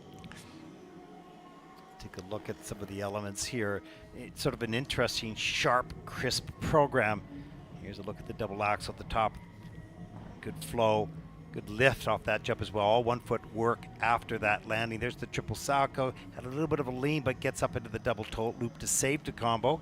Triple loop attempt, but pops into a double with a little sort of falling leaf at the end, losing some points there as well. And there's that fall. Such a shame. I mean, it was the different direction of rotations as part of the feature for the step, and it's not comfy to rotate that direction. Nope. Nope. It's risky, as we saw. Yeah. But Elena's coach, Dasha Grum, was explaining that she's really good with numbers and she loves maths. And you can see her kind of systematically going through it. What I can imagine as we see her coach, Dasha Grum, with her in the kiss and cry, that it's a skater who competed at so many world championships and just kept returning to worlds because she loved the sport. So for me, you know, we connect with some of the coaches that we know as skaters that we saw for multiple times at Worlds and Europeans. Knowing that there's a coach who obviously loved their skating career so much, you then assume they'll pass that love for the sport to the next generation, and that makes me happy. Yeah.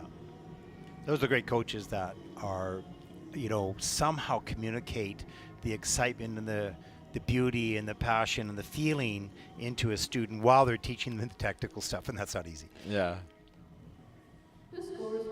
Let's take a look at the scores. for Luna Rosemond from Slovenia, 36.92, and that will put her, for the moment, into 13th place.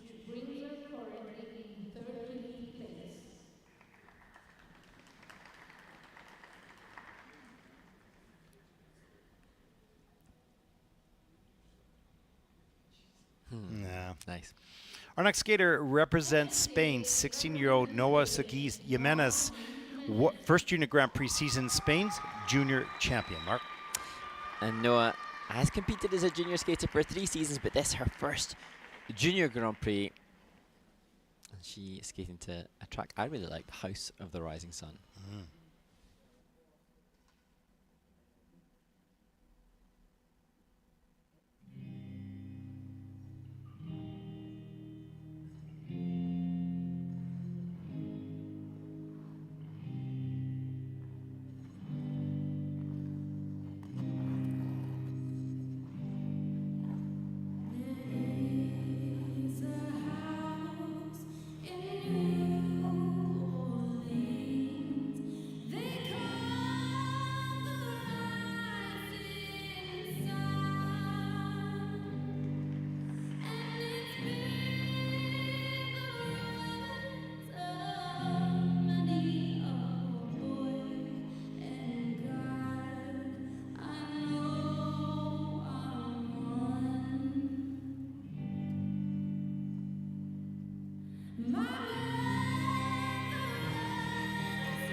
Spain's Noa Segui Jimenez completes a short program, and Ted, you know, we've talked about our job as commentators throughout the warm-up, but now you just want to be a human that goes out and supports, gives a hug to the skater that's unfortunately had falls on each of the 3 jumping passes in this short program, and it's just one of those torrid, frustrating days in your first Junior Grand Prix. And you know, he's coming to the competition like this and going out on the ice to perform. It's a risk. Yes, that can happen, right? And every skater knows it, and not that they prepare for it or you know, or enjoy it, but yeah. Well, that was interesting. She's had the same coaches for 10 years, and we just before we went to the replay saw a coach say, "It's okay, put the arms out, give them a big hug." Yeah. That, you know, for me, thinking of as a parent, that's everything as we look at the Salco. Yeah, a good lift on the Salco, just a big lean as on the takeoff, and that caused the fall on the landing. There's the triple loop. This was under rotated. Didn't really get tight in the air quick enough, and the double axel a little bit later, a little under rotated too. Just not her day on the jumps. But you can see she can do these jumps. She didn't, but you can see she can, and that's what she'll work on as she moves forward. And she had amazing speed on the flying sit spin in the first feature, struggling a little bit to maintain the speed in the camel spin to close out the program, but I just, for me, the triumph here is then to see that in the kiss and cry. So as I said, she's had the same coaches for 10 years, Carolina Sanz, Alibel Alegre, Ivan Saez, and Jordi Lafarga. I'm not sure who's here with her now, but just, yeah, you can see the coach saying, yeah, you're off axis, it's okay, but constant reassurance that, yeah, that's not what anybody wanted here, but you're more valued as a human than a skater right now. Yeah, you know, and it's from the coach's perspective, if you see them going too much down the emotional analysis of it, as opposed to, you know, what happened, right? And in that case, you can talk about the angles and things like that, and keep it away from the emotional stuff, and get it to the factual. Hey, you were on a lean, you know, that. So, but hard work. That's where the coaches really shine for the most part. 24.98 for Noa, and that'll put her currently into 20th place. Yeah, if you've been with a skater and the coach that long, there's a bond. Yeah. Top 3 skaters have stayed the same pretty much for early on in the competition, as we see our next skater representing the United States of America, Logan Higase-Chen, 16 years old, last year's junior national champion, 10th in senior this past season, 2 junior Grand Prix last season, 8th in Bangkok. Coach Tammy Kimball, sorry. No, well, just this program choreographed by Lauren.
Loving that dynamic finish on point to the music to conclude the program for Logan Higase-Chen, who turned 17 on Wednesday.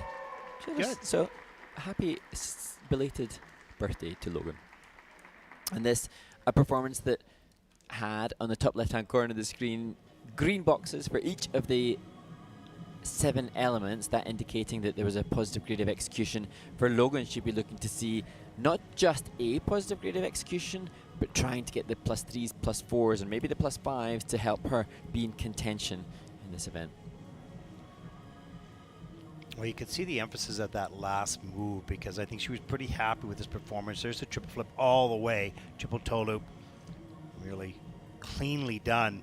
In the system, there's the double axel, great ice coverage in the air, soft knees, extensions, quality landing, positive GOE, the triple loop, and gets free leg back in time. You know, save that a little bit. Yeah, just a slight change of edge there in the landing. It's those tiny details which has to come in as a reduction on the judges' grade of execution. So it's just fine details, and that's when you skate as brilliantly as Logan has here with a clean skate, then we have to differentiate with what separates clean from the top. As we look here, is a bracket turn, and just look, or there, that even that 3-turn, forward outside 3-turn or a simple turn, just pushing for deeper edge set, more glide.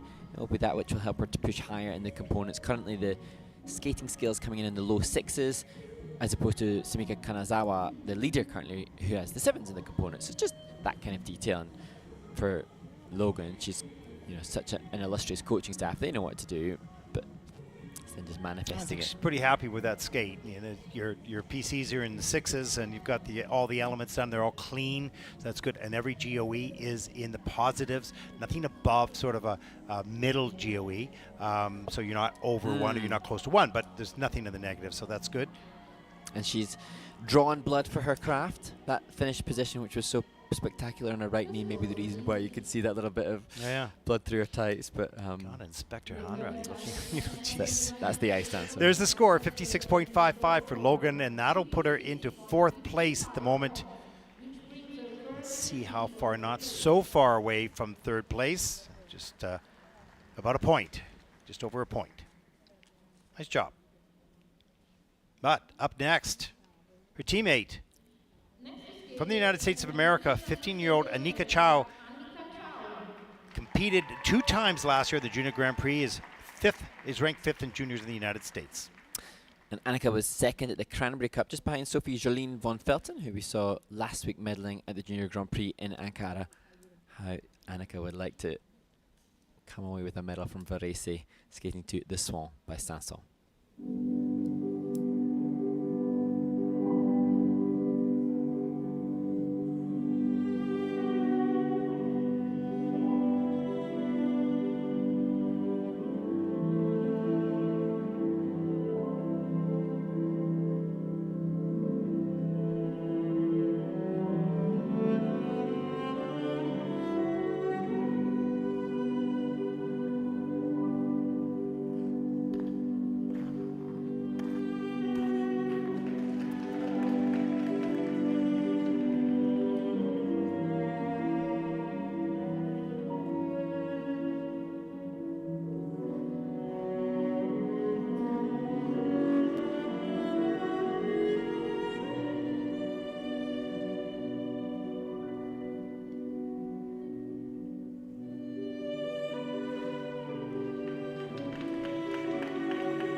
Mark, there is so much to say about this program, and I Yes. know you are chomping at the bit.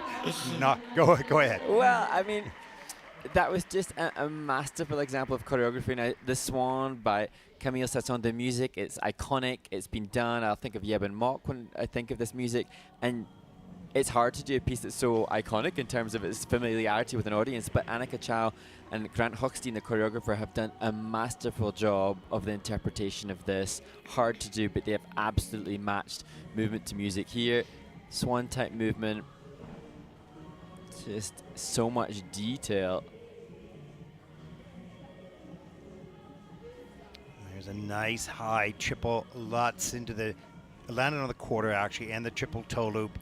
Beautiful little split jump. And one of the things that I thought was one of the best elements in the program, here we take a look at the triple loop, is the spin that was so perfectly done to the music. We have that on the, here it is. Go ahead, Mark. Well, interesting. That arm movement and those arm movements was so beautifully articulating the music, but also the increase in speed at the same time as the change of edge. It's just abundant in its features, and thus, for me, I think it'd be a comfortable +3 for that in terms of grade of execution.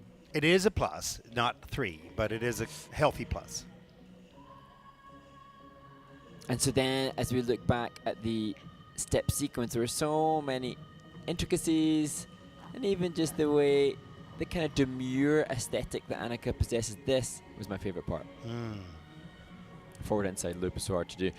I have to say then, if we're thinking about the progression and that, you know, can't rave endlessly, I would say then the prep for the triple loop and the prep for the double axel, they looked a little bit cautious and hesitant comparative to those that are leading. So that you're laughing at me now. No, it's because I can't rave on, or what did you say? Can't rave on endlessly. You gotta find something. Listen, that was a beautiful performance, beautifully choreographed, beautifully delivered. Whatever the score is here, we're going to take a look at that in just a moment. But what a wonderful performance. And Grant Hochstein, he's here. He made the Junior Grand Prix final back in 2009. Yeah. And now he's responsible for some great work being... Isn't this lovely when it all comes together? Like there was nothing rushed. Every detail was important to her. Yeah. You know, and she did it. And look at, she's sitting up so straight with a big smile. Let's see whether she likes these scores or not. The score, 59.37. A little bit of not approval. That'll put Annika into third place. But it's pretty tight, pretty close up there. But with that quality, if she carries that over into the free program, it's going to be a threat for the podium. Nice. Beautiful.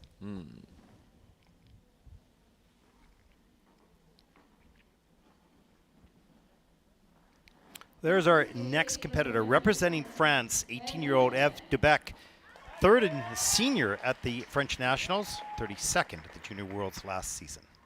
And Eve, one of the skaters who's competing in their final Junior Grand Prix series as an 18-year-old, so wants to enjoy it as much as she can and obviously do her best with every performance as she skates to Diamante.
18-year-old Eve Dubec representing France, a medical student, Wow. who's balancing her medical studies next to her skating. But I think for me, remembering Eve skating from past seasons, this a greater artistic integrity to what we've seen from her before. And she's obviously as a student and an academic. She's logical and she's been technical in the past, but this was combined with a little bit more appreciation for the musicality. Isn't that fantastic? Medical student and figure skaters, you know, good break from in the medicine to be able to skate and communicate and feel through the choreography. Let's take a look at some of the elements here. There's the triple lutz, good height, but too far forward on the landing. Nice double axel, good speed off the running edge, nice flow. No, a little bit of a facial interpretation there. The triple loop was lovely as well.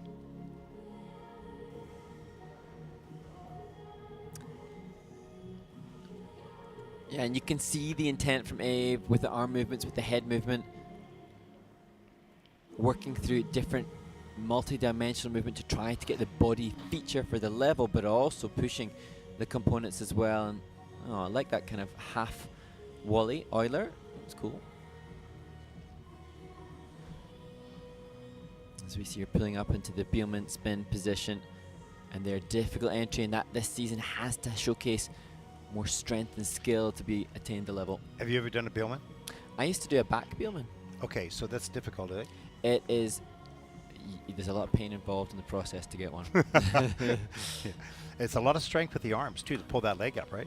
And interesting, it's shoulders as well, a lot of shoulder strength as well. So it looks like just the flexibility of the body, of the leg or the hips, but it's really the strength of the arms and the shoulders that bring that leg up, if you get it right over the top of your head. And interesting now, the requirements this year, or competitively in our sport, has meant that so many more women can attain that position. And now it becomes all about that GOE, who can do it fastest. Let's take a look at the scores for Ev, 53.04, and that will put her into 9th place. She looked at that score as well. Where is that? You know, where? Wow, that's a pretty good score, but there's some other really good skaters and good performances so far ahead of her. Certainly in contention for lots of movement with the free program based on the scores in this event after the short program so far. Representing Japan, 16-year-old Kaoruko Wada. At Japanese Nationals, she was 2nd in junior, 10th in senior. She was also 8th at the Junior World Championships, Mark. In this, the skater was 2nd at the Junior Grand Prix final in Grenoble. And here performing to the classic by Frédéric Chopin.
Smile on the face of Kaoruko Wada from Japan.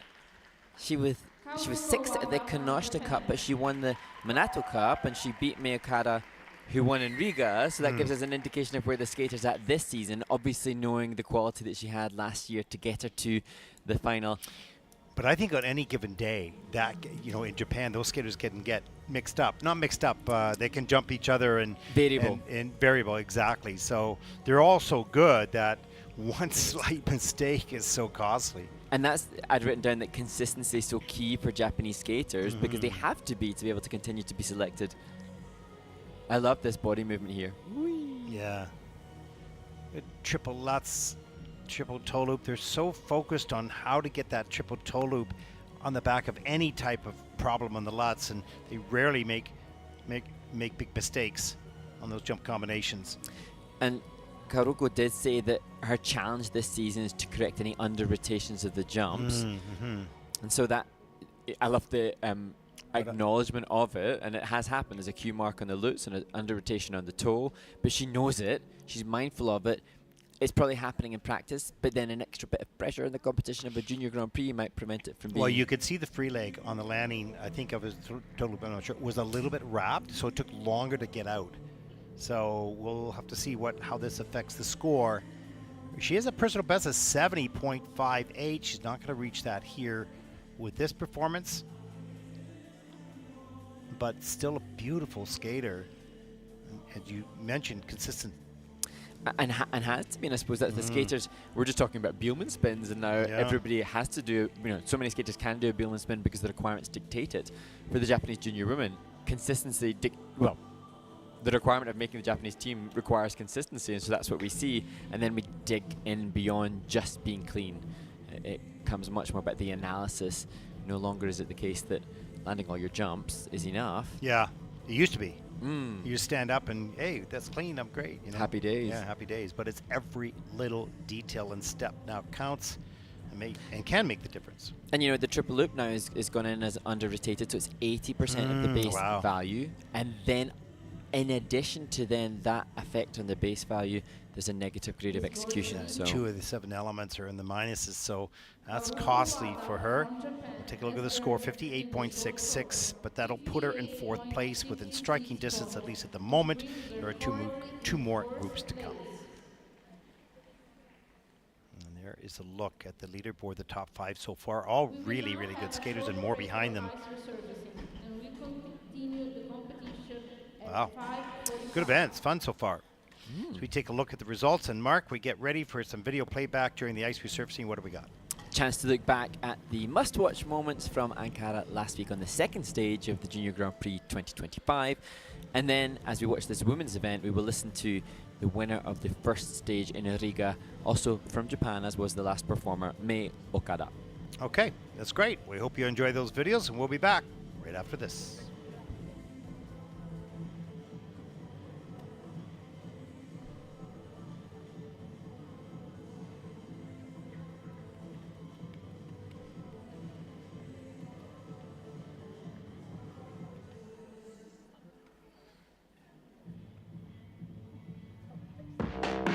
Welcome to the must-watch moments from Ankara, an exciting event in the men's, pairs, women's, and dance. Mark, let's talk a little bit about the men's event. The men's must-watch moment goes to the champion from Korea, Min-kyu Seo, the former junior world champion, coming into the form of his life and achieving a personal best in the free skate in Ankara to take the title, 15 points towards his participation in the final. And in the women's event, Mayuko Oka of Japan, a shy young skater coming here just to enjoy the competition, ends up taking this title, and shy as she was thrilled with her performance. The ice dance must-watch moment goes to the champions from Ukraine, Irina Pidgina and Artem Kaval. They came into this event as the heavy favourites, and they lived up to that expectation by taking 15 points on the Junior Grand Prix Series this year and the title in Ankara. In the pairs event, Eva Kemp and Jonathan Elizarov of Canada won their 2nd title in as many weeks. They were behind after the short program, but skated a brilliant free to take the title here in Ankara. A must-watch moment has to go to America's Sofia Bezkorovskaya, who dedicated her performance to her best friend Everdy Livingston and Ina Volyanskaya, her former coach, who both tragically lost their lives earlier this year on flight 5342. My extra must-watch moment from Ankara is Lelou Remesson from Belgium, who skated to the Wednesday Addams theme and was so convincing and compelling in that overall performance.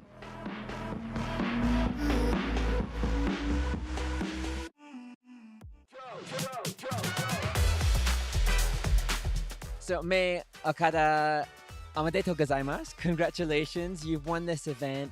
Now, last year on the Junior Grand Prix, you had 2 bronze medals and narrowly missed out on making the Junior Grand Prix final. Has that been your motivation for this season? 去年両方とも3位という結果で、ファイナルまであと少しというところで、悔しかったんですけど、今年はファイナルに行くことが目標で、しかもファイナルが地元開催ということで、さらに行きたいっていう気持ちが強くなって、それで目標にして今まで頑張ってきて、その結果が今回出たのですごく嬉しいです。Now, May, I learned that your mother was inspired by Mao Asada, and that's one of the reasons that she encouraged you to become an ice skater. You come from one of the strongest skating nations. Is it Mao Asada who's your inspiration, or is there another Japanese skater, or indeed any other that's a big inspiration to you?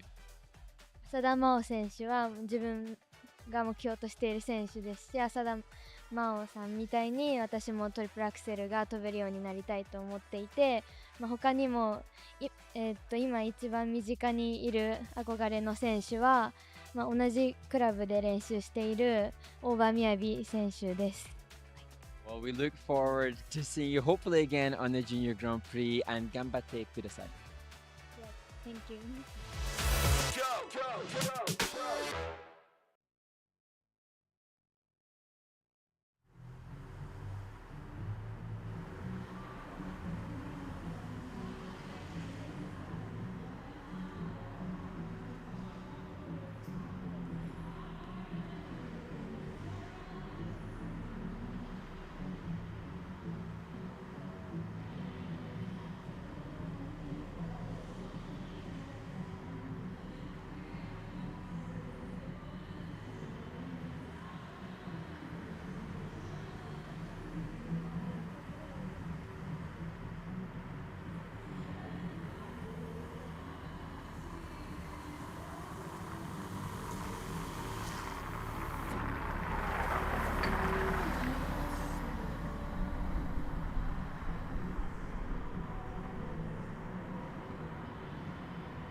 following skaters remain at the PR for 60 From Luxembourg, Dieta Giltaire.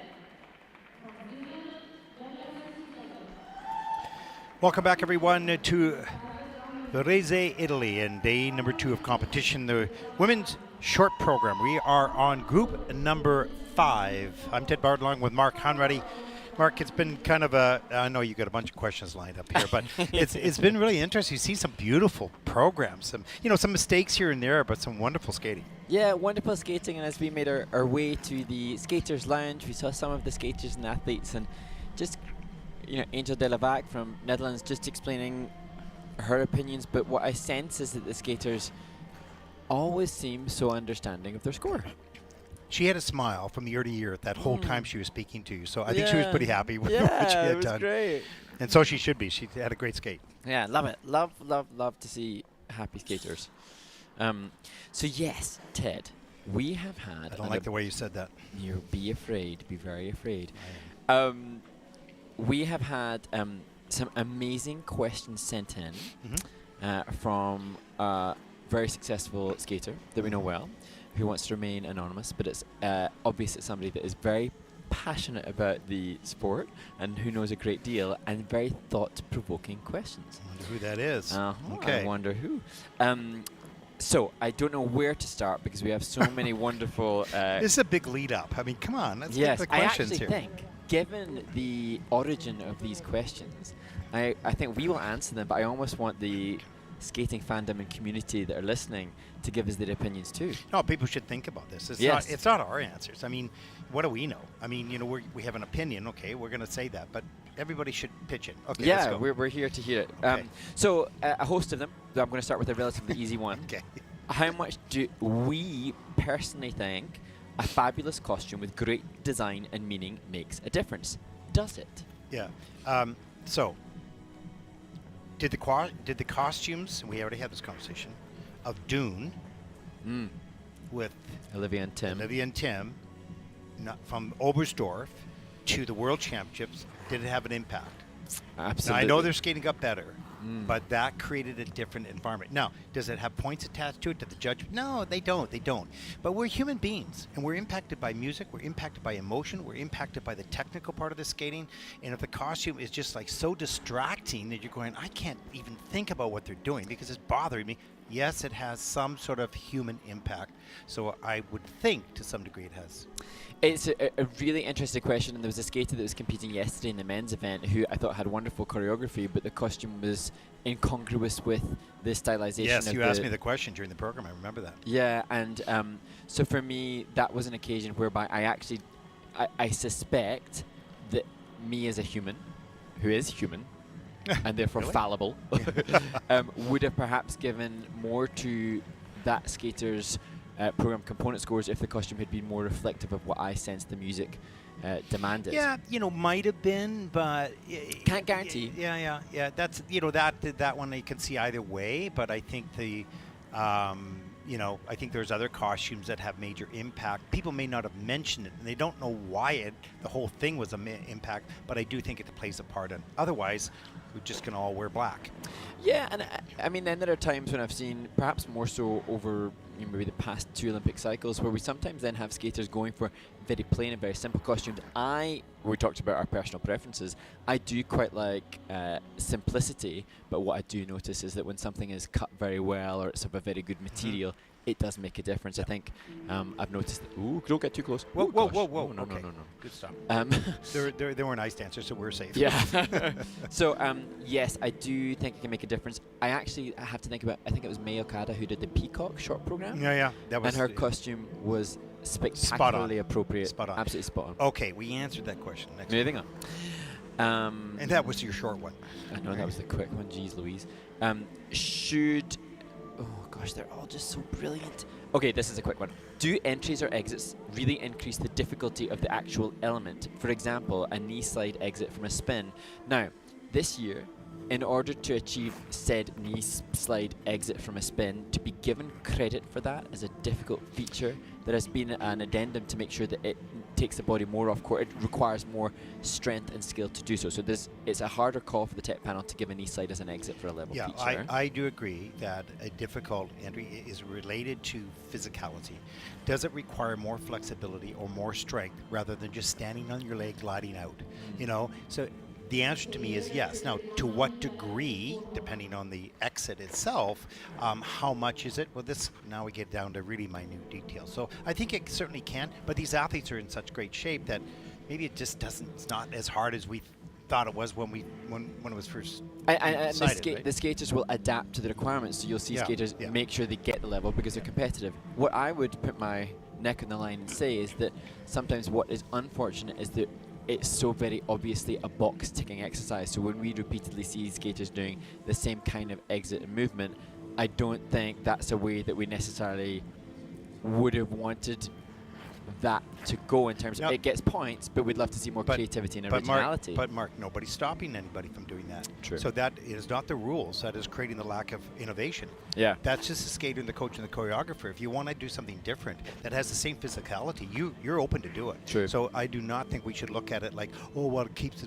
everybody's doing the same thing. Yeah, because it's easy that way. So, so maybe the easiest common. Yeah. So it's good point. Anyways, carry on.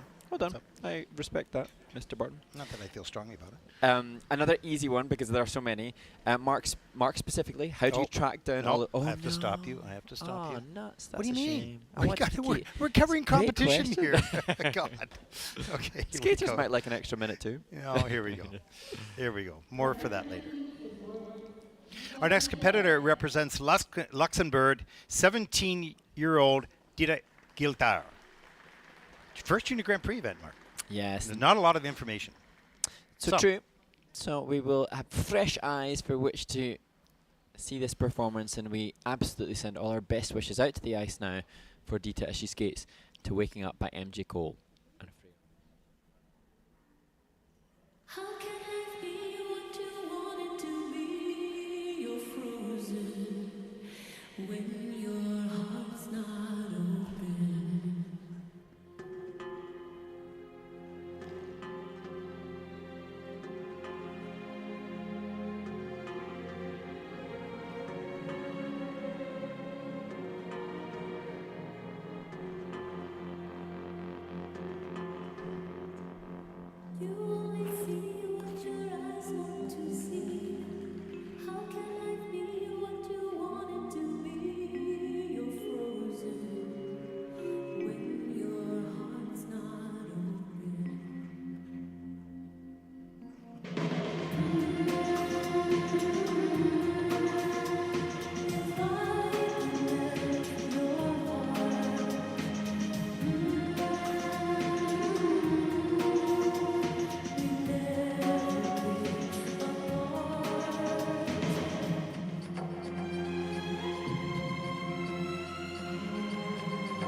Representing Luxembourg, Dieta Giltaire completes her first short program at a Junior Grand Prix. And the technical plan program content for Dieta, not as difficult as many of the skaters that we've seen thus far, but some confidence and bravado to skate towards the judges as she did so wonderfully well to the music, which incidentally is definitely not what was listed for us. It was Madonna, which was the singer, in a different vibe than what we thought, but she showcased it well, and there were times when she was so perfectly articulating the lyrics in the Madonna track, ring, ring, ring on the telephone, and quarter to two, used perfectly well with her arms as we see that double axel in here. Double loop, bit of a leg wrap there, that'll be not the most optimal rotational position for good grade of execution, but good sit forward there to the sit behind feature in the flying sit spin.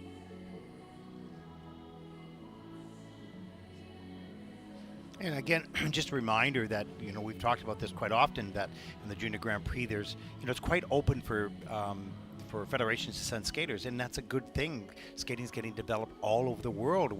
I think we have a skater from Ecuador coming up next weekend in Bangkok. So it's so cool, and so you're getting a wide range of standards for sure. And from this, Dieta will be able to gain so much. You can see she's working through all the features, mindful of what's necessary. I love that. The finish. Yeah. The lyric was used. She pointed at those judges with intensity that lyric and that button on the end of the music absolutely required.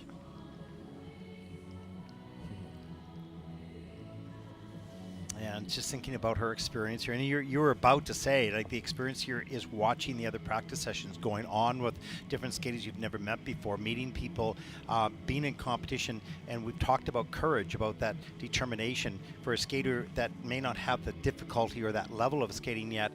That's huge. It's as much courage, if not more. And to Dieta, taking the autonomy of learning it for herself now. She's here, she's heard her coaches say it, but now use it and embrace it to fuel the training back home.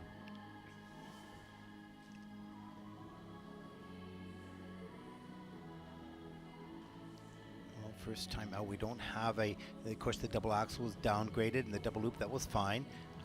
The double flip, double toe loop is clear in the system, but all the elements, let's see, 6 out of the 7 are in the minus GOE. So from a quality, a GOE perspective, losing some points from the base value on the execution of that. That's understandable at the level of development that she's at. Let's take a look at the scores for Dieta. She's anxiously looking at that screen, and again, you don't know what is her hope, what is her thought process here, and yeah, you can see. Like, it's such an incredible moment for athletes, especially the new ones. The 25.12 for Dieta, and that will put her currently into 24th place. Yeah, she was hoping for more.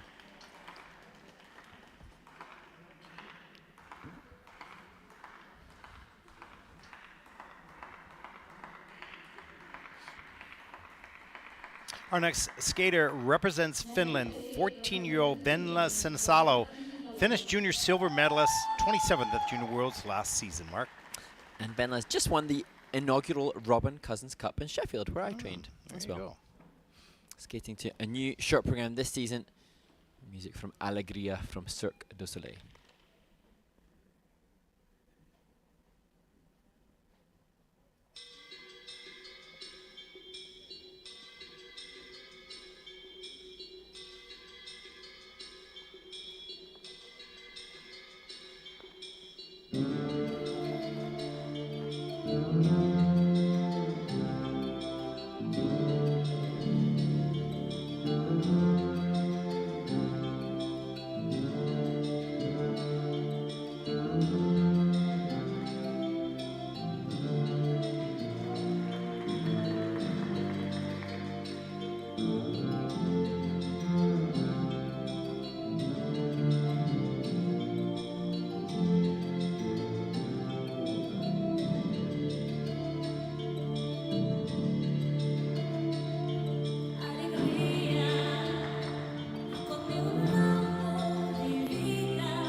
Finland's Venla Sinisalo completes a clean short program skate, and it's interesting, she had hoped to use last year's short program, but it was not music that she could get on Click and Clear, so changed the short program. And then I think delighted to be able to have a new dress, though. And we just discussed the warm-up dress. She looks impeccably presented. What an incredible outfit that she's wearing. And also that just enhances the aesthetic of a clean skate. Yeah, the whole visual and audio worked beautifully together. The song was great, and the costume was great, and the skating was great. Yeah, I haven't heard that like used as readily. Unique movement. This was just simple, a little bit bold, a little bit quirky, as Cirque du Soleil can so often be. Beautiful air time in that triple flip. That triple toe loop was on the quarter, but the flip was nice and clean. Leg lift up into the double axel, down low on the knee, pushing right up. Beautiful extensions on the landing, good flow as well. And here's the triple loop. It had some nice connecting steps. A little bit of a long wait on that, but gets that done. That is clean in the system. That's good. Here you go. Love the different camel variation features. And here the butterfly's body movement. Step sequence, and that is in what's her steps at level 3. So bracket, that's a pretty good bracket counter rocker combination in there. 1 foot cartwheel to accentuate the end, and the choreography done by Lotta Malinen, coach Susanna Latia Malinen as well, and the choreographer Lolita is also the physical training coach together with her dad, who's a physio. And they acknowledge that since the tech requirements are so demanding for the skaters now, they're focusing on developing skaters' versatile physical qualities with a long-term athlete development, and how amazing that Venla has a coaching staff and a group behind her that are conscious of the long-term athlete. She's 14 years old, she's doing brilliantly, but they're obviously mindful of preserving the body as she crosses her fingers. Oh, that's so cute. And she looked so happy on the ice. 56.28, good score, and you can see her nod of approval. So that's something that she was hoping for, or maybe expected less, but she's currently in 7th spot. That's a great reaction. And she had such a pleasant look in her presentation as well. It adds to it. There is our next skater representing Switzerland, 15-year-old Anastasia Brandenburg. And interesting, we've seen Michael Huth, the coach of so many great skaters, notably at senior level, and he looked just as invested in this young 15-year-old student from Zurich, Anastasia Brandenburg. Recently switched schools. She's now a student of the United Schools in Zurich. She will skate to the story of a murderer.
Switzerland's Anastasia Brandenburg, competing in her third season on the Junior Grand Prix. She was just off the podium in Budapest in 2023, so of course will aspire to be closing in on the podium.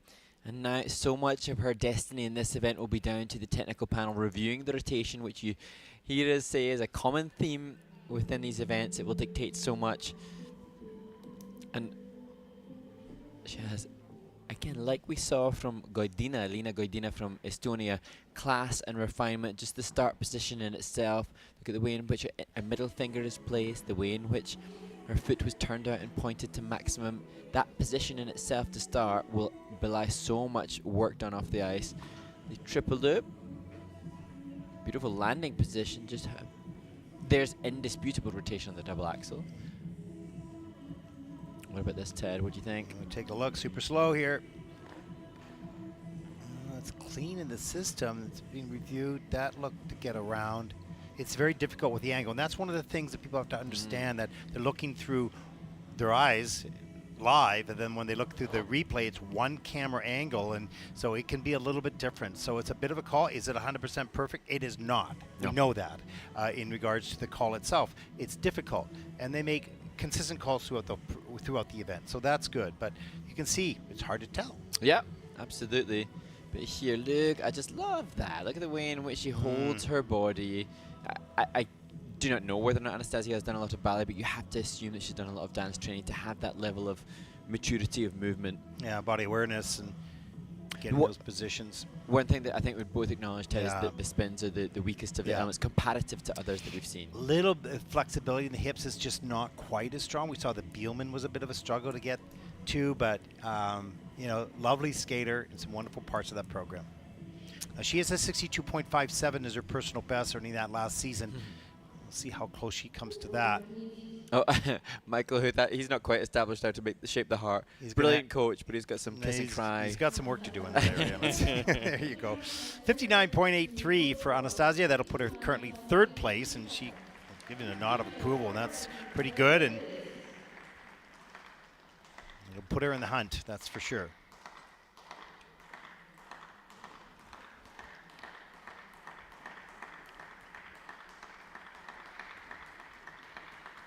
There's our next competitor representing New Zealand, 17-year-old Petra Lahti. We're going to see her in Beijing. She's going for an Olympic spot for New Zealand, and she trains in Finland.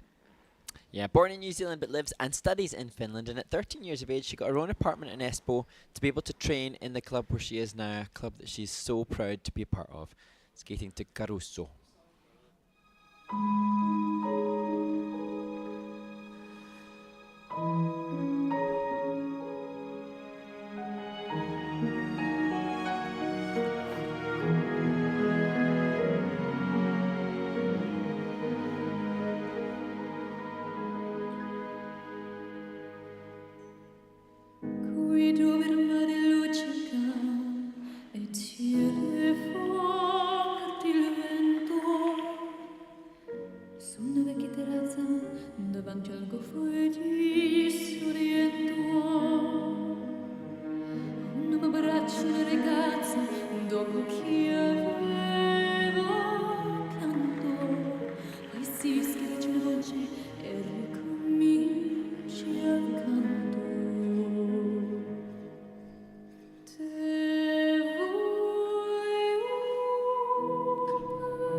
Well, an endearing reaction to that finish from Petra Lahti, representing New Zealand, skating to perfect music for the Italian crowd in Varese. Caruso, the track, the soundtrack, and she did it well.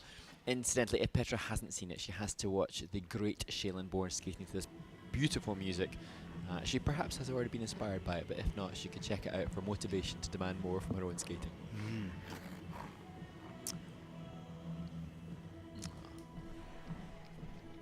You can see in the opening there, she has a connection with the music, was wanting a triple-triple. And just sort of lean on the Sauerkau and just did not allow her to get up square of the triple toe loop. Double axel, and that's no problem. And the triple loop. Nice. And this one is a little under-rotated. You'll see right there, you can see that blade landing on a quarter for sure, and it's under-rotated in the system. Here, just looking through the rocker counter, I think she did 4 combinations of turns there, only 3 required on both feet as a level feature in this step sequence.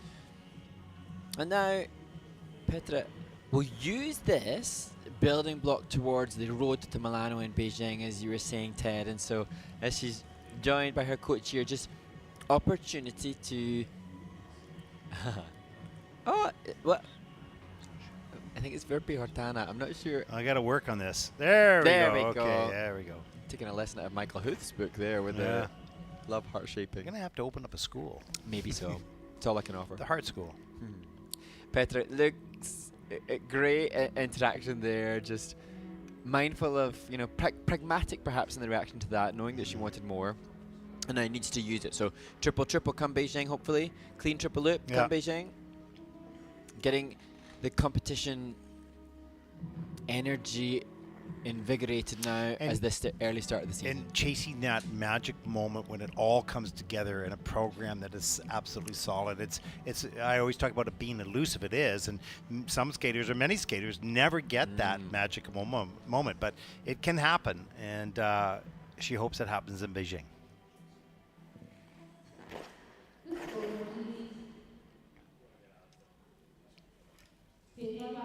The scores for Petra Lahti from New Zealand, season's best 45.76, and that will put her currently into 16th place.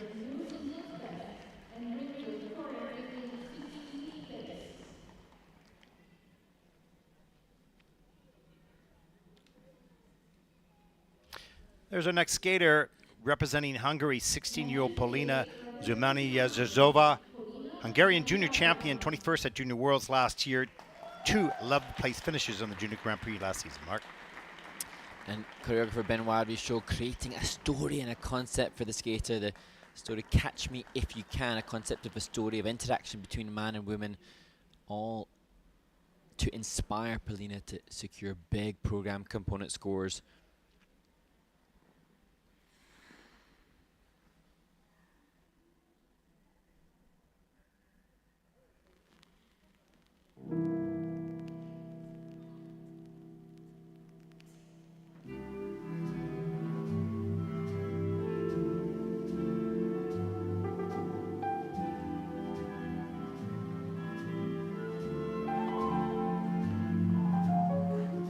Stars shining bright above you.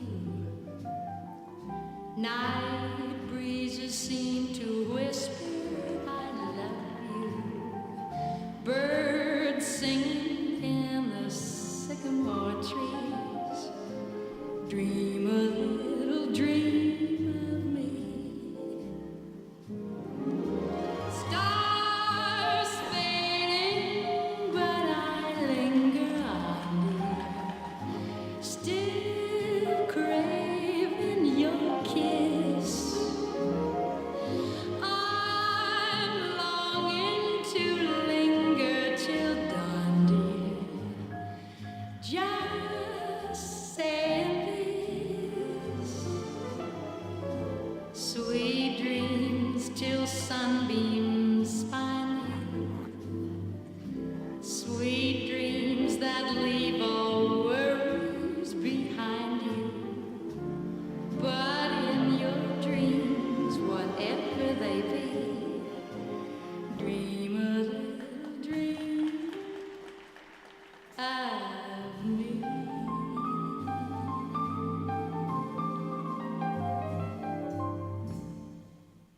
1, 2, 3, 4.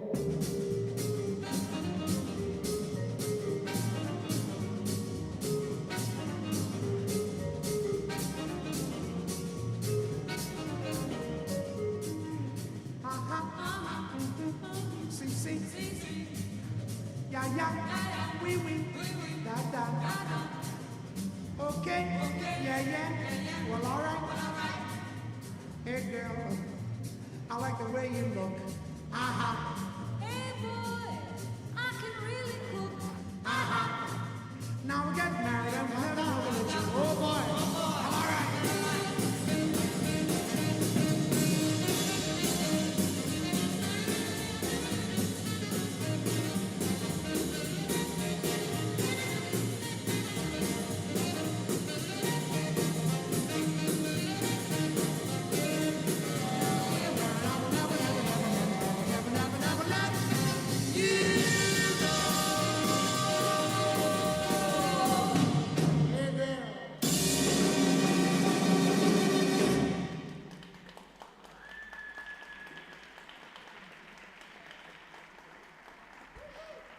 Okay, Mark, we're going to talk about that in a second, but I just want to say, so that was absolutely charming. I felt I was watching a movie. I really did. So the choreography is brilliant, but the execution, choreography can be brilliant, but not brilliantly done.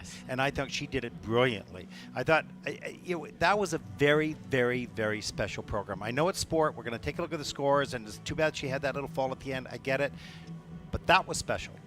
Yeah, and you know, as we look at this huge pop-up, well, the double axel was great. I love the 1-foot salto and the change of direction. Yeah, that was really cool. Here's the triple Lutz, and I was surprised. I thought she was going to look at the height on that. I thought she was going to get down and go up another triple toe loop. Ends it up to be the double, so probably a little costly point-wise on that. Here's the triple. Lush. This is beautiful, right on top. So the sport side, beautiful, well done.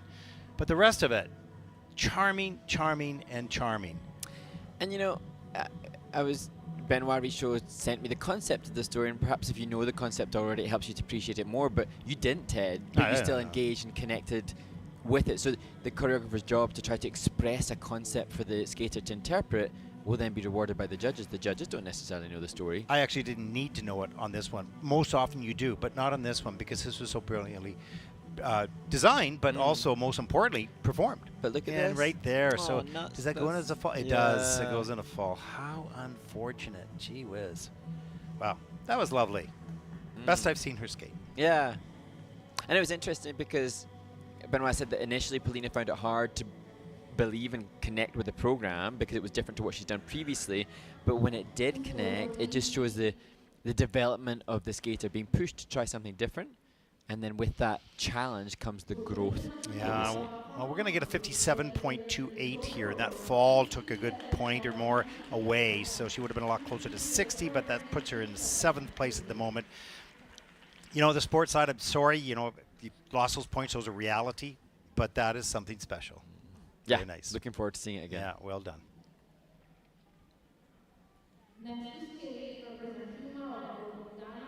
Our next skater represents Morocco, 16-year-old Dana-Syrine Crausaz.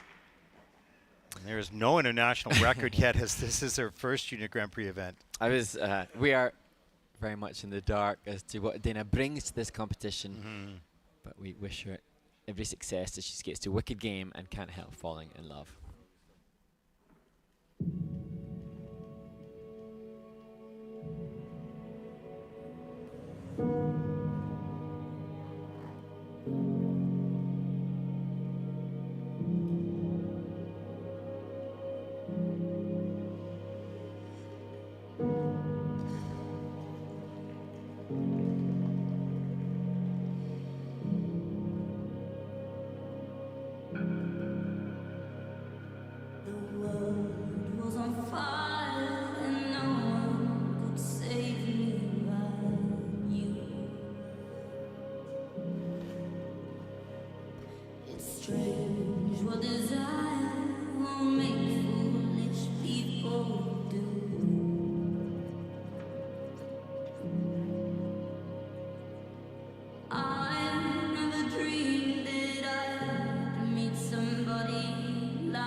Moroccan representative here, Dana-Syrine Crausaz, completes her wicked game short program, and the change foot combination spin, one of the upright features, was so cool. That a standout moment to me, the way in which she was innovative in that. Some energy towards the end of the step sequence too, but of course, as we've seen with some others, the technical plan program content will dictate the result for Dana, being lower than that of many of the others with no triple jumps in this performance. You know, it's interesting. I was thinking, here's the double axel takeoff, a little bit slip on the takeoff edge, and got her feet together in the air, so that wasn't bad. There's the double Lutz. Good outside edge on the takeoff of the Lutz. Yeah, exactly. This is cool. I haven't seen that. What was I going to say? Now I'm forgetting. But I want to say that, you know, quite often we forget about, or, you know, we talk about it in code, sort of.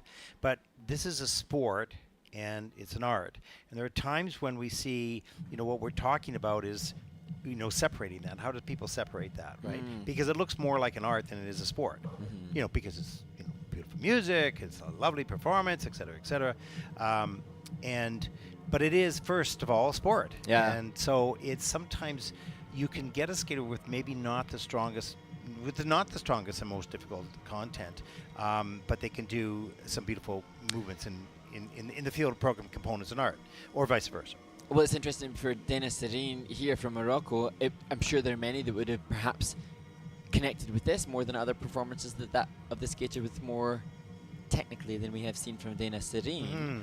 As you say, it'd be interesting to see, you know, if we could have a spectating audience who would rank the skaters without the education that we've got and the lens that we have from the technical score, because of course, you know, we are viewing this with an awareness. You know, interesting you say that, because they've talked about, and have done in some cases, a fan pool. You can do that online, and your favorite skate of the day. Let's take a look at the scores here first for Dana. There it is, a 28.86, and that will put her currently into 27th place. We'll talk a little bit further on this point once we get into the warm-up session, and we take a look here at the standings. Sumika has been in the lead since the beginning of the event. As we take a look at the standings, and the final group taking to the ice, group number 6, 36 skaters in this event. And there is a look at the standings so far. Pretty close, 60, 59, 59, 56. So lots of skaters in the position for a podium third, or maybe even a battle for a second place. Yeah, and there are some skaters who, of course, vying for participation at the Junior Grand Prix final, and those that get selected have to be within the top 6 at the end of the Junior Grand Prix Series standings, and 15 points for first place, 13 for second, 11 for third, and so on. So that will be fascinating to see how it all unfolds. Okay, back to your questions. I know you're eager to go. I just think it's really interesting to connect with not just former competitively successful elite skaters, but also from fans. And actually, before we head to the questions that were sent in earlier, I sense a rabbit hole. Go ahead. No, go ahead. I've got any number. Yeah. But I would like to hear more from fans also. I would like to hear more from those that do not have the education that we have. The reason that I mention that is That's because a good point, yeah. I keep talking about it over the first 3 Junior Grand Prix assignments about the Run Through podcast that has alerted me to remembering some of the greatest historical performances in our sport over the years. And so I started skating in 1995, but the skating geek in me would then study the past history of the sport, and I've watched many, many times some of those performances. And re-watching them now with the education I've got. So I've now spent stupid amounts of money on getting lessons from various different people to better educate me, and then I've studied also the system. And so I now look at the performances retrospectively with a very different lens. And now, consequently, I would give different results to what I thought at the time that I saw them. I'd be interested now to know about, what the fans see, and I hear so many passionate fans that have very ardent opinions about what should happen. And maybe that's because they don't have the same lens and vein with which we see things based upon the criteria, because as commentators, we have to reference what the rules are. And so that's why I give the results that I would give. Well, it's a pretty deep field here, and we don't really have the time. I don't want to go too much down the rabbit. I think it's. I hear what you're saying. I think it's very good. But the past era is the past era. It was the sport was beautiful. It was difficult. It was beautiful. It was spectacular. Great champions. Nothing. But that was a different era for that sport.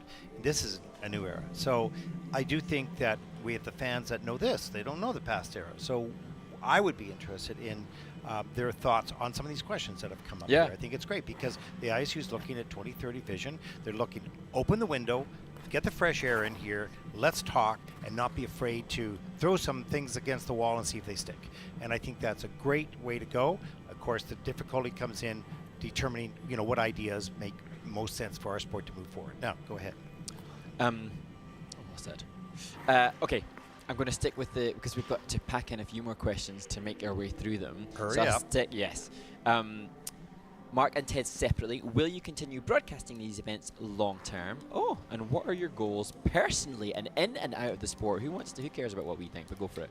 Personally, what are your goals, Ted? What? Personally, my goals to, be healthy and stay alive a little longer. Absolutely. No, as far as the broadcasting go, that's not our call. We are privileged, absolutely privileged to have done this, and I've done this for now 12 years, I think it is. And maybe it's time for new people to come in. I have no problem with that. I love doing it. I love the young people. I know the coach. I understand the coaching, how difficult it is. I understand the parents, the angst that they go through. But I also understand the fragility of these young people when they come into this environment. And I feel that hopefully we have been a positive part of making it kind of okay and inspiring them to continue to pursue. So I would always do this just talking. So it's not hard. But at the same time, I want to make sure the sport continues to progress. So I don't know what my goals are. I don't control that. I just control what I do today, and so do you. Yeah, and I think so many of the athletes that we discussed, they obviously are very goal-driven. Any elite athlete presumably has to have long-term athlete development plans, goals, small, medium, and long-term. For me personally, it's different. I've got a family, as many of the coaches do. I've got life commitments at the stage of life that I'm at that I have dictate my work stuff, but I certainly consider myself incredibly lucky to still be involved in the sport that I started at 10 years old because I was utterly obsessed with it, and now to still be involved in it. And I think if I was to come up with a personal goal now that I've not considered too ardently, but one of my ambitions, I think, is to continue to try to do all I can to promote this sport and to support those that are in it. If I get this right, you would like your life and your life's work to be involved in this amazing sport, to support the athletes and support the sport as its growth with whatever role that might be. That may not end up to be that way, but am I getting that right? Yeah, and I think that yes, whilst I love skating, I also love people, and so I'm really keen to see the people. This I know. You love everyone because you stop to speak to everyone. Anyways, it's a charming part of who you are, that's for sure. Okay, we have probably less than a minute. The next question coming in is how well have we got to know each other? Okay, give me that phone. I've got to. What is the question? How well have we got to know each other? It's funny, when I heard Mark on a broadcast, and I said phoned the ISU, the people that we dealt with, and I said, this guy is really good. I think that's, and I've always wanted to have a commentator to work with, and, it wasn't in the budget or whatever the case may be, but I said, Mark was really good, and I didn't know him, but we clicked, first time, same principles and same passion for the sport. Let's carry on. The final group, and this will be interesting and exciting, we hope, as we close out the women's short program. 17-year-old Sophia Rymshyna from Ukraine, 17 years old, second junior Grand Prix season, 14th last year in Ljubljana. Sophia hovering outside the top 10 in her previous junior Grand Prix. We'll be looking at trying to secure a score in the high 50s to be able to creep into that kind of position in Varese.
Ukraine's Sophia Rymshyna skate is a pretty solid skate, Ted, and is under review. So as has been the case throughout the entirety of this event, the technical panel will have to reassess what they have just seen.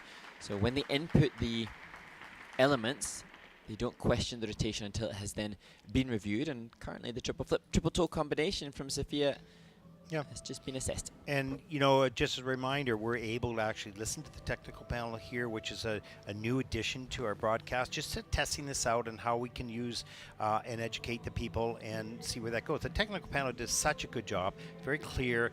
Here they would call this jump coming, then they would go double axel, and if they wanted to review, they would just say review, and that'll go after the. And there's that triple flip, triple toe loop. That was clearly called a review. It's a downgrade now.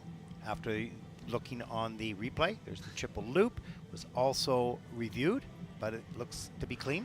It's interesting, Ted, because as you were talking there, I thought, oh, I'll sneakily turn up the volume to listen in on to the technical panel. Yeah, it's hard for us to hear what they're saying when we obviously have to comment on the performance, but I just about heard I got 7, and so I think that would be in reference to feature within one of the spins. The skaters can enhance their level of one of the spins if they have 8 rotations in a featured position, and so that's the kind of analysis that the tech panel are having. But great to see Lilia Batatina and Sophia Rymshyna in the kissing crowd, looking happy and satisfied with the performance. And you can see they're just even the body language of the skaters, the analysis we can sense, and I think coach sending a little note out to somebody who is watching and who is supporting, and we can echo then the gratitude for those that have supported both coach and skater to get into this event. I think one of the cool things back to the technical panel is when we listen to it, it's so efficient, it's so well done, and people don't understand how they come up with the scores, and we're glad that they're looking at trying to be able to bring some sort of concept to people to understand this a bit better. 48.01 for Sophia. That'll put her currently into 17th place.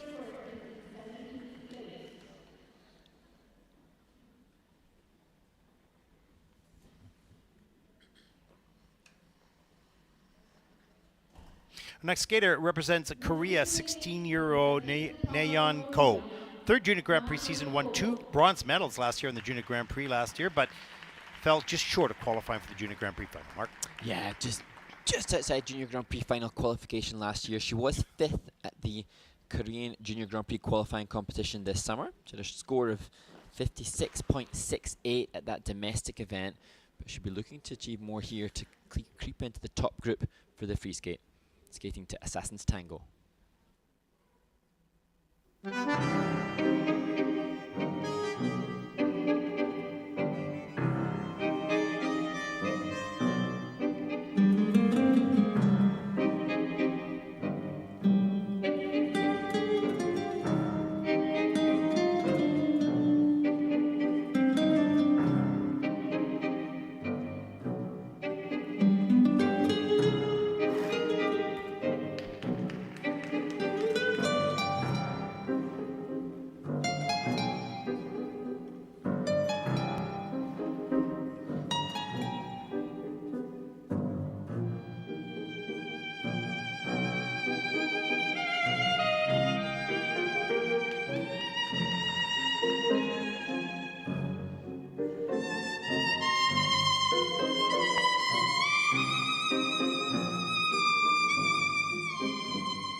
Korea's Nayeon Ko completes her short program to the track from the Mr. and Mrs. Smith film, such a popular piece in our skating community. Yeah, a really nice skater. I thought, especially at the beginning, it could have been a little bit more intense as a tango, and you needed a little bit more sharpness and character, if you will. Was more like, hey, this is, I got to get my jumps done here and let's get going, right? So Yeah. I thought there needs to be a little bit more, but she's very young. She's just 16, and so she's got time to learn that aspect. Beautiful triple loop. You can see that was working well. The double axel as well. Great technique. Good flow into and out of. Here's the triple toe. Reloads triple toe, and that took a fall, unfortunately.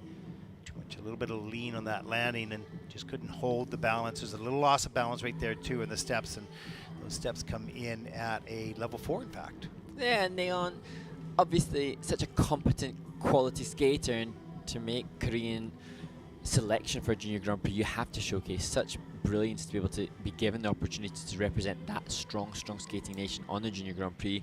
But since perhaps 16 years of age, it's just a little less self-confidence. Perhaps she's struggled to prepare for this event, or perhaps just being a 16-year-old, or indeed she's not naturally as extroverted.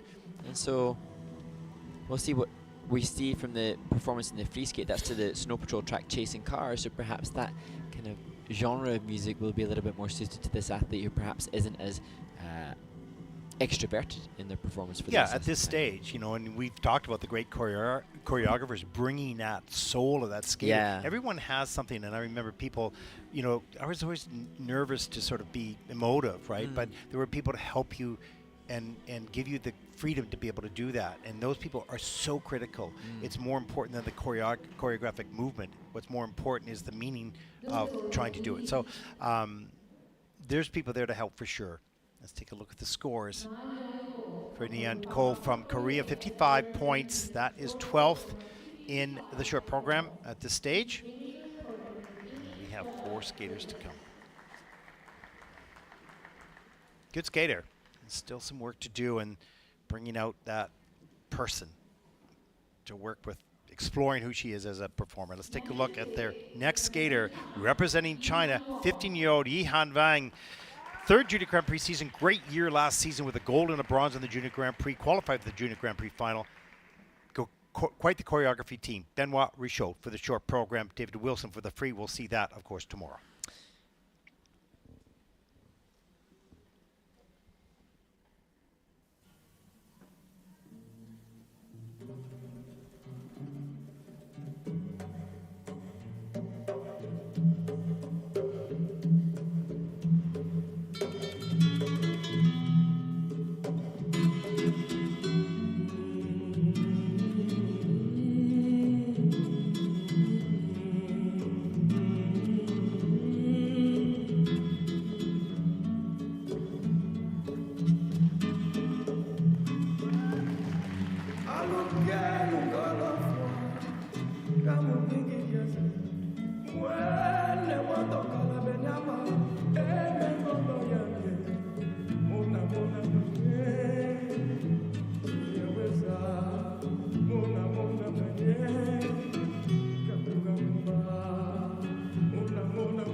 China's Yihan Wang opens her 2025 Junior Grand Prix campaign, aspiring to return to the final this year following the success of last season. And what are you hesitating for? Let's go, Mark. Well, the program is great. You can see the program, the movement is totally reflective of what the music requires. Choreographically is being constructed well, and Benoit, our choreographer, said that day after day, he saw her in the process of creating it in New York, opening up, smiling more, skating with new confidence. And you can see the intention is totally on point. But then, of course, competition provides a different kind of focus. So the focus definitely seemed to be on the technical for Yihan Wang, understandably. And that probably then detracts from her ability to commit to the presentation component score. That double axel lack of flow in the landing seemed to evade her brain space a little bit to the performance ability laterally. Yeah, no question. I mean, I think that the program is well choreographed. I understand completely what they're trying to do here. I think she's still got some work. It's early on in the season, so still some work to pull that out in her, because it's certainly not part of the culture, for her culture, but this is a learning process. She's got the vehicle. She needs to learn to drive that vehicle a little bit better, but that'll come in time. Yeah, and we reference long-term athlete development plans. If Yihan Wang can continue and moving up to the seniors when she hits the age of 17, then hopefully she'll be able to connect and engage with more and more fans around the world, and thus being able to tap into different kind of emotional presentation will help to endure that. But she's actually got quite a lot of fans already. She's really a good skater, and technically she's very solid, and that's a great program. But matching, her emotional maturity with that, I mean, it's demanding. I mean, it's, And I mean, actually, we've seen other skaters with much less quality skaters and jumpers that could perhaps dance to that kind of music with more innate confidence. She brings so many brilliant skills to the table in other ways. She's just being turned into an all-round performer. Only a matter of time. Just mileage on this. We'll see much more later in the season. 60.91, good score, and that'll put her currently into second place. And this is the sports part. It's the technical program, and she got that done. That's for sure. She takes second. You can see there, essentially tied. Exciting. Our next skater represents Armenia, 16-year-old Sophia Titova, born in Moscow, and in 2025 received clearance to represent Armenia. This is her first Junior Grand Prix event. And you can Sophia just going through takeoffs and expelling all the energy, running through the necessary preparation she feels she needs to secure the best skate she can. She's got 30 seconds, though, for the point her name is called to the start position before incurring a deduction, and hopefully she's just about made it.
That difficult blade feature in the Biellmann spin position, the first time that I have seen that done, and it was a fantastic display of control from Sophia Titova representing Armenia here. It was just an absolute highlight. I was pushing the button. I didn't see it, so it was I'm amazing. looking forward to it. Hopefully I got it.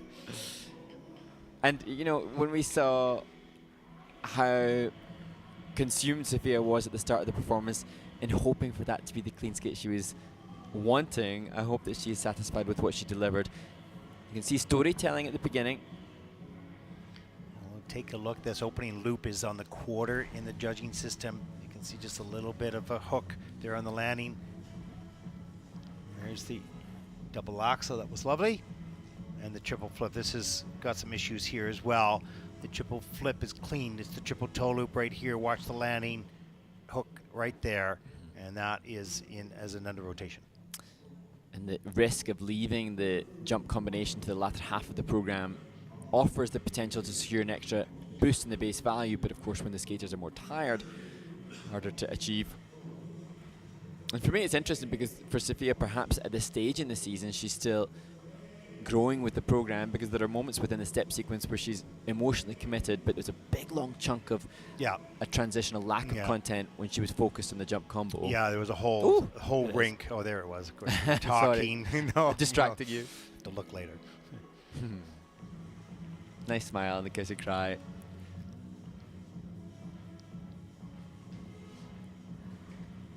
So from a composition perspective, when there's a gaping hole in the transitional content, that will affect the first of the program component scores, the composition. So the judges will reflect that in their first mark. Short program score for Sophia, 53.10, and that will put her currently into 15th place. But she looks pretty satisfied with that. She's got some very nice qualities. And kind of, there's a whole group of them there that have similar qualities, and it's quite close. Our next competitor, final one from Italy, 18-year-old Elena Agostinelli, second Junior Grand Prix season, 8th in the Italian Senior Nationals. Mark, take it over. I'm having trouble here. And Elena, so happy to be performing so close to home, and her family is here in the venue cheering her on. She will skate to NCM by Mina.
Elena Agostinelli skating so close to home in a junior Grand Prix, a skater who, 18 years of age, possessing a maturity to attract that, I gather, from our friends here in Italy, very popular, well-known and famous in CM by Mina.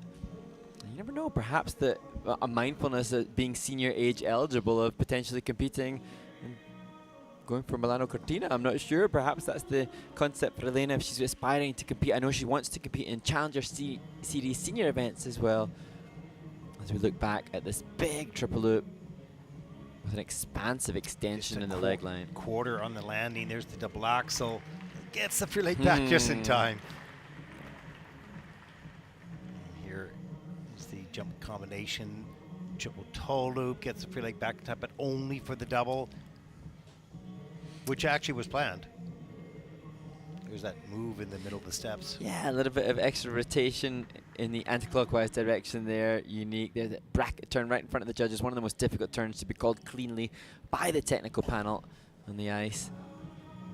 Full and expansive body movement there too, showcasing that senior maturity and commitment to positioning.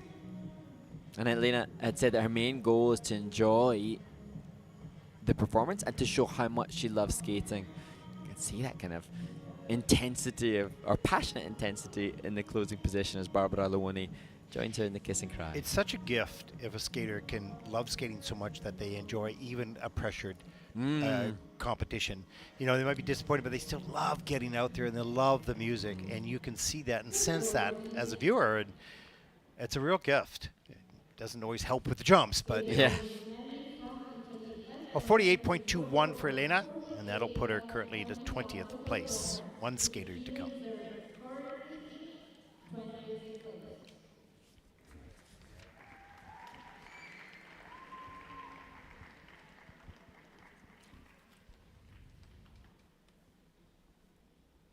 And there is our final skater in the women's short program, representing Germany, Diana Alexandra Zizek, 13 years old, new to the Junior Grand Prix. Diana impressed the German Skating Federation at the German test skates.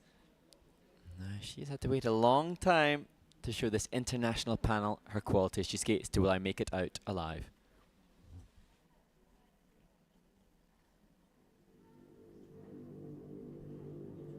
The world is up in arms. All pieces falling apart. Gotta get out while you can. Gotta get out while you can.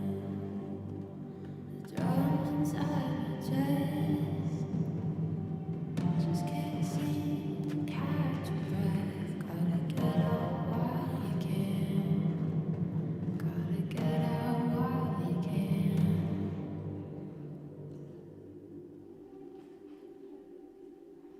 Am I gonna swim? Am I gonna sink? Am I gonna bend? Am I gonna break? Or will I make it out alive?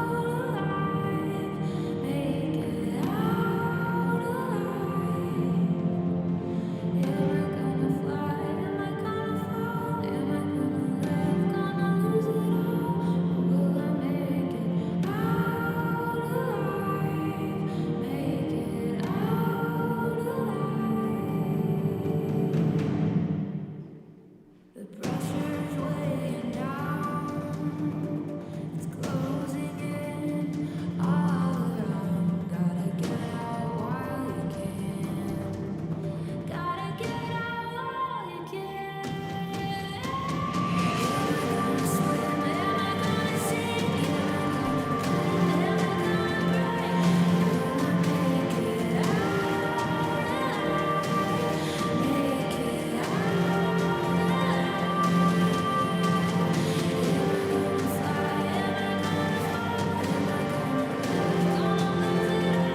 Germany's Diana Alexandra Zizek, a skater who's just moved up from the novice ranks. She's now age eligible at just 13 years of age.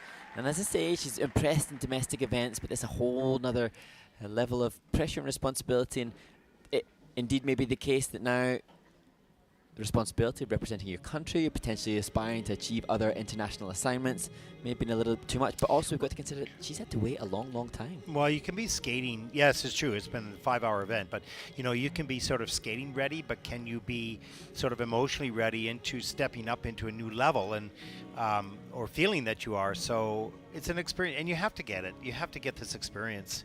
It'd be the same thing when you move from junior to senior. You figure, okay, I got this, and then you step in the arena and you go, whoa. Different ball game. Yeah, exactly. Let's take a look here. Triple Lutz, pretty open in the air. You can see the legs didn't get really tight enough. That leg was lifting up a little bit, the free leg. But This is here, kinda cool. I mean, look at the body awareness again. She's obviously been trained so well. She's such good range of movement. On the whole, good jumping technique, and she even had a program that was designed to be very, very high value with the triple in the second half. So she's obviously well trained, great skater. Yeah. Just first junior Grand Prix, and not this. You can see shrug of the shoulders. Yeah. C'est la vie. She's obviously aware that this kind of thing can happen. It's kind of like your good bad experience. You know, like you're not happy with it, but it's a good experience to get out and get what it feels like, And know that- what it feels like. That's why the coaches have to be mindful of the long-term athlete development plans to make sure that they can ride these storms and these waves to be emotionally, mentally, kind of spiritually ready to continue into the senior ranks. Yeah. And the coach and team leader both just offering all the right words to try to ensure that the skater is not too despondent, because of course free skate is to come. Yeah, you want them to put it in perspective, but it's hard for a 13-year-old to do that, you know, for anybody really for that matter. Let's take a look at the scores. 46.50 for Diana Alexandra Zizek from Germany. That'll put her into 22nd place. She had higher hopes, which isn't a bad thing. No. This is just a hard thing at the moment. Yeah. Very, very capable. Absolutely, yeah. Well, that concludes the coverage of the women's short program. We'll take a look at those results. Sumika Kanazawa from Japan stayed in the lead all the way through this event. Yihan Wang and Seojin Youn from Korea, your top 3 skaters. As we take a look at the rest of the field, but look how close it is. I mean, there's going to be a lot of movement. Yeah. You know, maybe not so much around the top here. We'll see here. What we got here, 60. Yeah, there's 259s right behind there. So really, there is at least 4 or 5 people within range of that podium after number 3. So yeah, wow, pretty cool. Well, we hope you have enjoyed the coverage of the women's short program. Up next will be the free dance. It'll be Mark's time to shine. And that'll start at 19:35 here at local time in Italy. We hope that you'll join us for that. For all of us here at the ISU, I'm Ted Bardman along with Mark Hanruddy. Join us for the free dance coming up shortly.